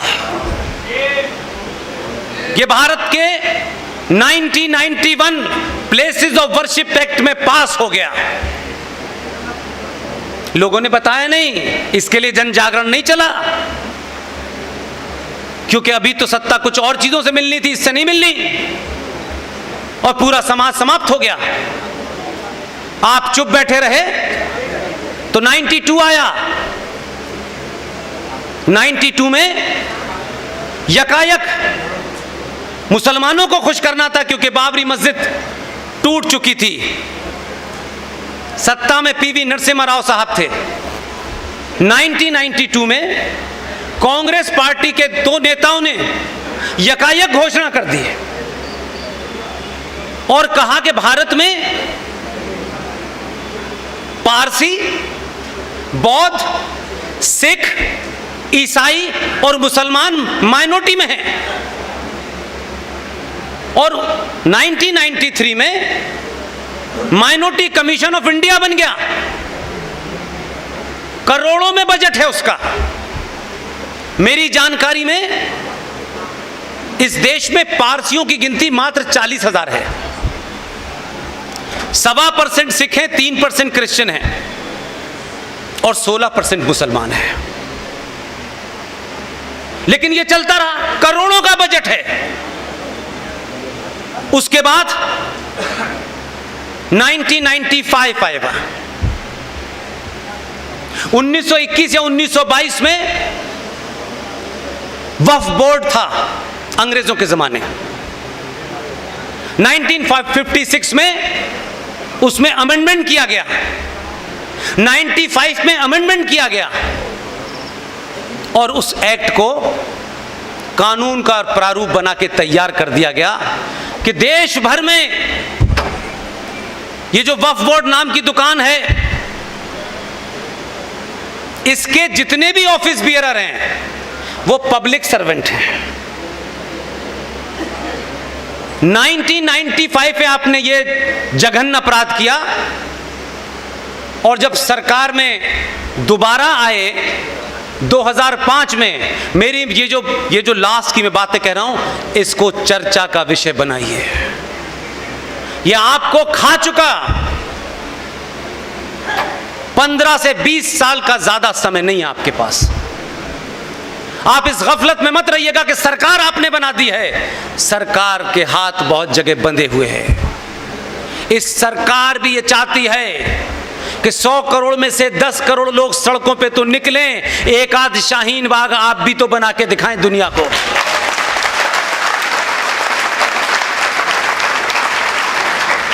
आप अपने किसी निजी स्वार्थ के लिए नहीं बना रहे। आप भारत सरकार से ये कह रहे हैं कि जो गैर संवैधानिक काम हुआ है उसको ठीक करिए। अपनी तनख्वाह बढ़वाने के लिए सड़क पे आप बैठ सकते हैं, लेकिन राष्ट्र जिस चीज से ग्रस्त है, जिस चीज से समाप्त हो रहा है, उसके लिए आपके पास समय नहीं है। 2005 में पाकिस्तान के पंजाब प्रांत में एक डिस्ट्रिक्ट है चकवाल, उसकी एक छोटी सी तहसील है। आजादी से पहले वहां से एक शख्स यहां आए थे, दिल्ली में सेटल हो गए।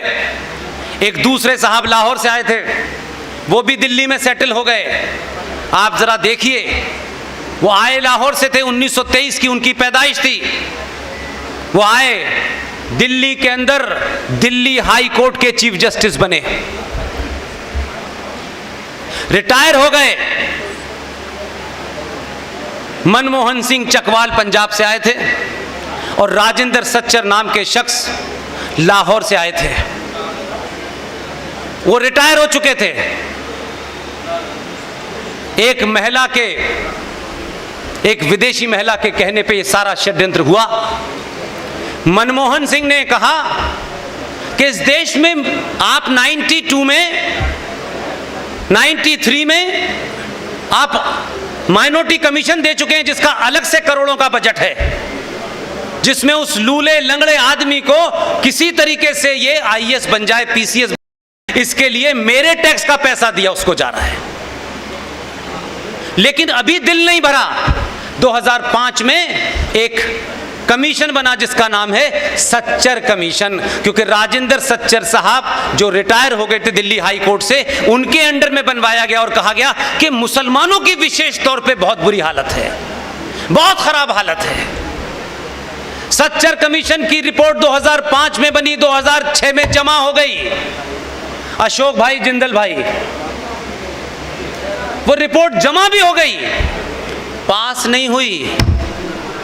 5,500 करोड़ उसका सालाना बजट है, जिससे मुसलमानों को तरबियत दी जा रही है, जिससे अलीगढ़ मुस्लिम विश्वविद्यालय के 4 सेंटर पूरे देश में वहां खोले जा रहे हैं जहां 75% से ऊपर मुसलमान है, चाहे वो मल्लापुरम हो चाहे बिहार हो। ये किसका पैसा है भाई? लेकिन 2013 में जो सबसे बड़ा जघन्य अपराध हुआ है, सबने चुप्पी साधी हुई है। मैं कहता हूं अगर अभी भी नहीं बोले तो आपकी पीढ़ी जितने सख्त अल्फाजों के साथ 47 में जिसने अपराध किए हैं, आज लोग उनकी कब्रें खोद रहे हैं। ध्यान रखिए, आपकी चुप्पी, आपके बच्चे आपको जिंदा नहीं छोड़ेंगे, कब्र में से उठा लाएंगे, चौराहे चौराहे आपकी पुतला जलाएंगे कि मेरे बाप ने मुझे धोखा दिया, मेरी मां ने मुझे धोखा दिया, अपने स्वार्थों के लिए दिया। इसलिए उस पंक्ति में अपना नाम नहीं लिखाना चाहता, इसलिए सड़क सड़क जाके बोल रहा हूं। मुझे कोई चाहिए वही नहीं, कुछ चाहिए क्या देंगे मुझे? जो कुछ खुद भिखमंगे वो मुझे क्या देंगे? 2013 में भारत की संसद में दिन के अंदर डाका डाला गया। आज सवाल पूछ लो तो लोग कहते हैं ये हमें पता नहीं है, तो आपको फिर जिंदा रहने का अधिकार भी नहीं है कि अगर आपके मरने का कफन तैयार कर दिया गया, सबके सामने किया गया। 2013 में टेलीविजन था, लोकसभा राज्यसभा की प्रोसीडिंग लाइव होती थी, तब भी आपने नहीं देखी। आप कह सकते हैं कि हम तो पता नहीं चला, अखबार की खबर नहीं पड़ी। भाई घंटों चली। आज तो पिछले 10-15 साल से आपके हाथ में संचार क्रांति का एक छोटा सा आला है, आप उसके माध्यम से भी नहीं जानना चाहते। इसमें कसूर किसी का नहीं है, आपका है। 2013 में भारत की संसद के अंदर वक्फ प्रॉपर्टी कानून को दोनों सदनों से पास करके स्थापित कर दिया गया। शेम का मामला नहीं है, शेम तो बड़ा लाइटर वर्ड है। कभी कभी बच्चे नंगे घूमते कहते शेम शेम शेम, इतना ही है, इसकी इंटेंसिटी नहीं समझ रहे आप। वक्फ प्रॉपर्टी कानून का सेक्शन 40 एक सेक्शन बता रहा हूं मैं, सेक्शन 40 वक्फ प्रॉपर्टी कानून 2013। ये बड़े बड़े मठ, ये बड़े बड़े अखाड़े, ये बड़े बड़े ट्रस्ट, ये मंदिर, ये कोठियां, 5 कारें, 4 बीघे में मकान, 20 बीघे में फार्म हाउस आपका नहीं है। अपनी अपनी दुकानें चलाइए, ये मेरा आश्रम है, वो मेरा मठ है, मैं यहाँ का ठेकेदार हूँ, मैं वहाँ का ठेकेदार हूँ। आप कहीं के नहीं, आपको पता ही नहीं है, आप सिर्फ समय पास कर रहे हैं, क्योंकि सच बोलने की हिम्मत नहीं है। जब सच बोलोगे तो अपना कुछ छोड़ना पड़ेगा। सेक्शन 40 ने ये ताकत दी है भारत की पार्लियामेंट ने। वक्फ प्रॉपर्टी कानून 2013 में वक्फ बोर्ड के 2 जाहिल मौलाना इसी डीएस कॉलेज के हॉल के बाहर इसका मुआयना करें, आपको बताएं या ना बताएं, कानून है ये। और उसमें कहा गया है 40 में, if they feel, if they understand, अगर उन्हें ये लगता है और उन्हें ये महसूस होता है कि ये हॉल वक्फ की प्रॉपर्टी पे बना हुआ है, वो कानून क्या कहता है अगली लाइन में? वो दो बेवकूफ़ किस्म के मौलाना जो यहाँ जाएं और कहें कि ये डीएस कॉलेज का हॉल जो है ये वक्फ प्रॉपर्टी पे बनाएं, हम ऐसा मानते हैं, ये कानून कहता है। उनको ये इजाज़त दी गई है कि the immediate competent authority of that area, whether it is district magistrate और एसपी सिटी और एसएसपी और एमडीसी और व्हाटएवर यू कॉल इट, उनको आदेश देने का अधिकार है कि वो दो मौलवी भारत यहां अलीगढ़ के डिस्ट्रिक्ट मजिस्ट्रेट को ऑर्डर करेंगे कि इस जगह को 24 घंटे में खाली कराया जाए। डिस्ट्रिक्ट मजिस्ट्रेट को उनका ऑर्डर मानना है, उसको लागू करना है। 24 घंटे में आपको बाहर फेंक करके चाबी वक्फ बोर्ड के पास चली जाएगी। आप अपना कागज दिखाइएगा। आपके उस कानून के तहत यह कह दिया गया है कि आप हाई कोर्ट जाएंगे तो हाई कोर्ट को यह आदेश है कि वो इसकी सुनवाई नहीं करेगा। कानून के हिसाब से वक्फ प्रॉपर्टी बोर्ड का जो ट्राइब्यूनल है उसमें आपको अपनी अर्जी लगानी है। जिसने आपका कत्ल किया है उसी से आप भीख मांगे कि ये जमीन मेरी है। 90% इस देश में ये काम चालू हो गया है।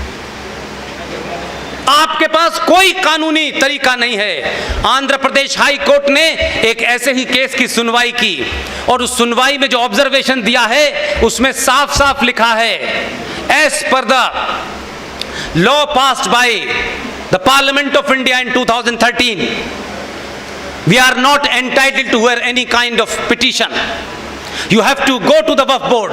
आपको वक्फ बोर्ड में जाकर के मिन्नतें करनी है कि उनको नहीं साबित करना है, उनसे कोई डॉक्यूमेंट नहीं पूछा जाएगा।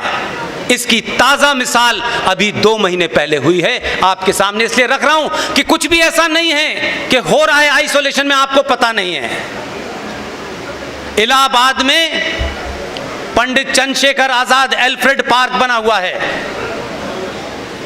उस एल्फ्रेड पार्क में देश के तमाम महानुभाव टहलने जाते हैं। हम कितने इग्नोरेंट हैं, कितने कायर हैं, कितने मक्कार हैं, क्योंकि हम ये चाहते हैं कि हमारी लड़ाई, भगत सिंह लड़े, हम क्यों लड़ेंगे? हमसे क्या मतलब है? हम तो टहलने आए हैं। ये क्या हो रहा है, होने दो। उस पार्क के अंदर कुछ पागलों ने कब्रें भी बना दी, मजार भी बना दी और वहां एक कुछ क्या बोलते हैं उसको, मस्जिद भी बना दी।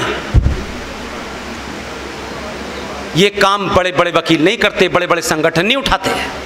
वैसे वो 24 घंटे राष्ट्र में लगे हुए हैं। पंडित हरिशंकर जैन, उनके बेटे विष्णु शंकर जैन ने उन तस्वीरों को इकट्ठा किया, कोविड के जमाने की बात है, और कहा कि ये इल्लीगल ढांचा अभी बना है, इससे पहले ये नहीं था। इत्तेफाक से उस दिन इलाहाबाद हाई कोर्ट में एक्टिंग चीफ जस्टिस थे। वर्चुअल कॉन्फ्रेंसिंग हुई पूरी तथ्यों के साथ। विष्णु शंकर जैन ये एक युवा वकील है, बहादुर है, ईमानदार है, पढ़ा लिखा है। वर्चुअल हियरिंग के अंदर चीफ जस्टिस के सामने इतने स्ट्रॉन्ग तथ्य रखे, चीफ जस्टिस ने तत्काल उत्तर प्रदेश सरकार को बुलाया और ये शब्द उनके, क्या तुम यहां बैठ करके हराम की तनख्वाह लेते हो?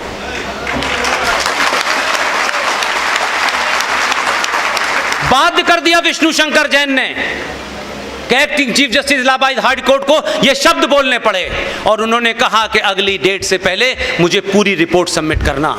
हम गली गली, मोहल्ले मोहल्ले, संजय पार्क में, सड़क के किनारे, एक्सप्रेसवे पे, पुल के नीचे, कहां कहां आप मज़ारों और मस्जिदें बन रही हैं, उससे लड़ेंगे। आप तो जानना भी नहीं चाहते हैं, आप तो सोचना भी नहीं चाहते हैं, क्योंकि उनको पता है कि एक कानून बन गया है, इसलिए कोई पूछने वाला नहीं है। उनसे कोई नहीं पूछेगा, आपसे लोग पूछने लगेंगे। इसलिए ये जो आपके साथ में हैं गौरव साहब, अलीगढ़ के तमाम युवाओं से मेरी आवाज़ जहाँ तक जाए मैं उन सब से कह रहा हूँ, ये मान के चलना आने वाले दिन बहुत अच्छे नहीं हैं, लेकिन अच्छे इसलिए हैं कि पहली बार सनातनियों को अपनी बीमारी का पता चल गया है। इसलिए बड़ा भटकाया जाएगा आपको। फला ब्राह्मणों के खिलाफ है, फला दलितों के खिलाफ है, ये सब जादू चलेंगे। आप इन्हीं जादुओं से पिछले कई सौ सालों से इसी में व्यस्त थे, और जिनसे उनको पूछना चाहिए था उनसे नहीं पूछा। इसलिए जो आज तालिबान कर रहा है, आपको ताज्जुब होगा। मैं सिर्फ उसका एक ही लाइन बता करके बात समाप्त करता हूं। हिंदुओं में, सनातनियों में, या किसी मनुष्य को बचपन में कोई चोट लग जाए, लंबे उम्र तक उस चोट का दर्द रहता है, याद रहता है बचपन में चोट लगी थी। हमारे सनातनियों में एक संस्कार होता है, जनेऊ संस्कार, उसे यज्ञोपवी संस्कार भी कहते हैं। और वो ये होता है कि मां की गोद में जब बच्चा खेलता है, बड़ा होता है, पढ़ने लिखने लायक जाने वाला होता है, तब उसका एक यज्ञोपवी संस्कार होता है जिसमें जनेऊ पहनाया जाता है। वो पूरा उसका विधि विधान है, उसके श्लोक हैं। और उसके बाद में उस बच्चे को जब वो पढ़ने जाने होता है, तब ये कहा जाता है कि जब तक तेरे शरीर में ये जो जनेऊ है, तब तक जितनी भी महिलाएं हैं, वो छोटी हो बड़ी हो, या तो तेरी बहन है या तेरी माँ है। और उसके बाद वो गुरुकुल जाता है पढ़ने, और जब तक तेरा ब्याह ना हो जाए तब तक तुझे ब्रह्मचर्य का पालन करना है। यह यज्ञोपवी संस्कार कुछ इस तरह शुरू हुआ। बदकिस्मती देखिए, 6-7 साल की उम्र में सनातनियों में जो संस्कार होता है, पड़ोसियों के यहां भी एक दूसरा संस्कार होता है। वो संस्कार दो बातों पे चुनौती देता हूं। मुझे किसने बनाया? भगवान ने बनाया है। मेरी मर्जी से मेरी आंख कहां है, मेरी नाक कहां है, ये मैं नहीं चाहता। पूरी दुनिया में उसी ने तय किया है आपकी आंख कहां होगी, कान कहां होगा, नाक कहां होगा। कुछ कारणों से कोई एकाध बार कोई खराब हो जाता हो, लेकिन मैं ये मानता हूं कि जिसने मुझे पैदा किया है उसने मुझे सोच समझकर ही कान यहां लगाए, यहां आंखें लगाई हैं। मुझे उस पे यकीन है कि तूने जैसा भेजा है मैं वैसा ही तेरे पास आऊंगा। उन्हें यकीन नहीं है, वो कहते हैं अल्लाह समझदार था लेकिन छोटे सी कुछ गड़बड़ करना भूल गया। उन्हें अल्लाह पे भी यकीन नहीं है, इसलिए जिस्म के किसी हिस्से से छेड़छाड़ किए बगैर वो मुसलमान नहीं होते बेचारे। अरे अल्लाह पे यकीन रखो, जैसे आए थे वैसे चले जाएं। अल्लाह समझदार नहीं था, ये काम ऊपर ही से करके भेज देता। और कमाल ये है कि जिस काफिर ने कैंची बनाई उसी का इस्तेमाल करके तुम मुसलमान हुए। इसलिए वो जो बचपन की चोट है वो तालिबानों की शक्ल में गर्दन भी काटती है, हाथ भी काटती है, गला भी काटती है। यही सच्चा इस्लाम है। पूरी दुनिया में अगर सच्चा इस्लाम है तो इस समय अफगानिस्तान में है। जिन्हें हम सनातनियों से डर लग रहा था वो सच्चे इस्लाम के मुल्क में जा सकते हैं बिना वीजा के।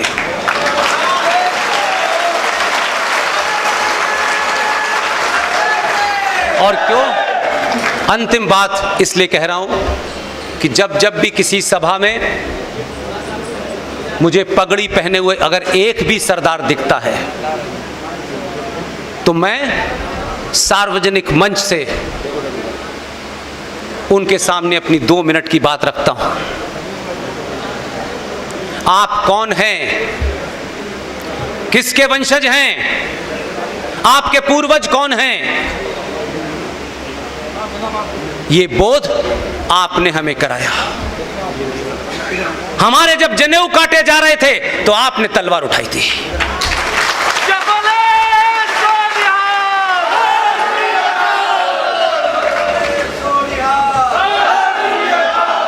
इसलिए किसी राजनीतिक दल ने अपने निजी स्वार्थों के लिए देश के बड़े मंच से बैठ करके प्रधानमंत्री ने यह कहा कि जब कोई पेड़ हिलता है तो धरती थोड़ी बहुत हिल जाती है।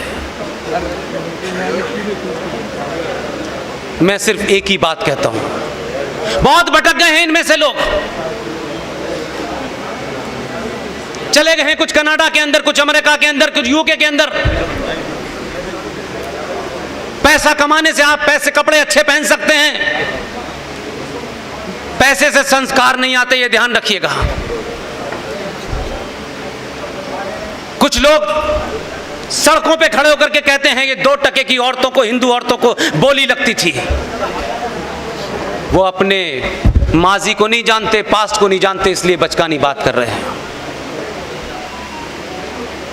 ये कोई नहीं है, ये हमारा सुरक्षा कवच था। इसलिए मैं यहां से खड़े होकर पहले से पिछले 4 साल से कह रहा हूं,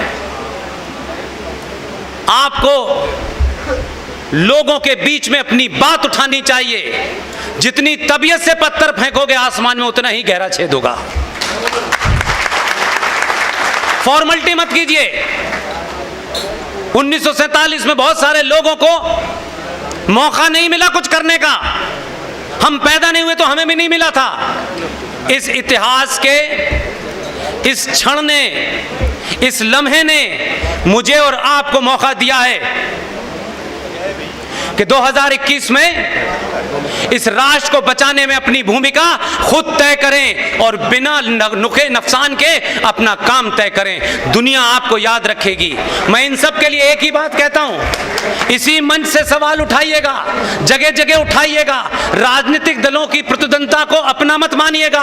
राजनीतिक दल लड़ते हैं, चुनाव जीतते हैं, हारते हैं, वो एक अलग विषय है। लेकिन उनसे 5 करोड़ 10 करोड़ लोग राजनीति करते होंगे, लेकिन 90 करोड़ लोग आपसी संबंध, आपसी भाईचारे में रहते हैं, अपनों के बीच में रहते हैं। इसलिए फूल लगाने वाले चचा,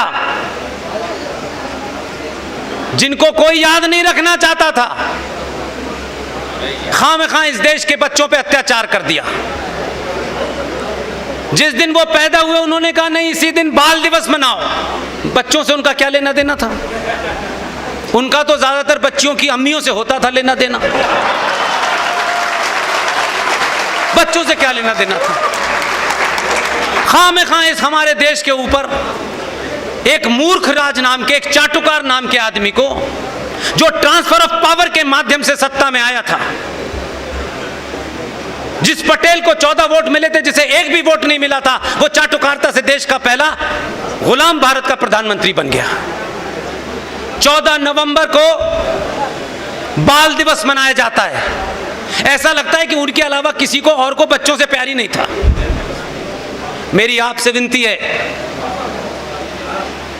अगर हजारों साल की संस्कृति को बचाना है तो तत्कालिक फायदे को मत देखिए। क्या आपको शाम में घर पहुंचते ही क्या फायदा होगा, कल क्या फायदा होगा? मैं राष्ट्र की बात करता हूं, देश की बात नहीं करता। आप पूरी ताकत से, आप गुप्ता हैं, शर्मा हैं, मिश्रा हैं, ठाकुर हैं, जो भी हैं, ये सामाजिक व्यवस्था का रूप था। ये ब्राह्मण होगा, ये काम करेगा, ठाकुर ये काम करेगा, ये हमारी मजहबी व्यवस्था नहीं थी। 14 नवंबर के कलंक को समाप्त करने के लिए अभी दिसंबर आ रहा है। आप ध्यान रखिएगा, गुरु गोविंद सिंह के छात्र पुत्र थे, 2 चमकौर के युद्ध में मार दिए गए और 2 साहबजादा जोरावर सिंह और साहबजादा फतेह सिंह बच्चों की उम्र के थे। उस वक्त के इस्लामिक राजा के हुक्म पे कहा गया कि इस्लाम कबूल कर लो। 9 साल के उस बच्चे ने इस्लामिक आतंकी के उस सिपह सालार से कहा, वाहे गुरु के अलावा किसी को नहीं मानता।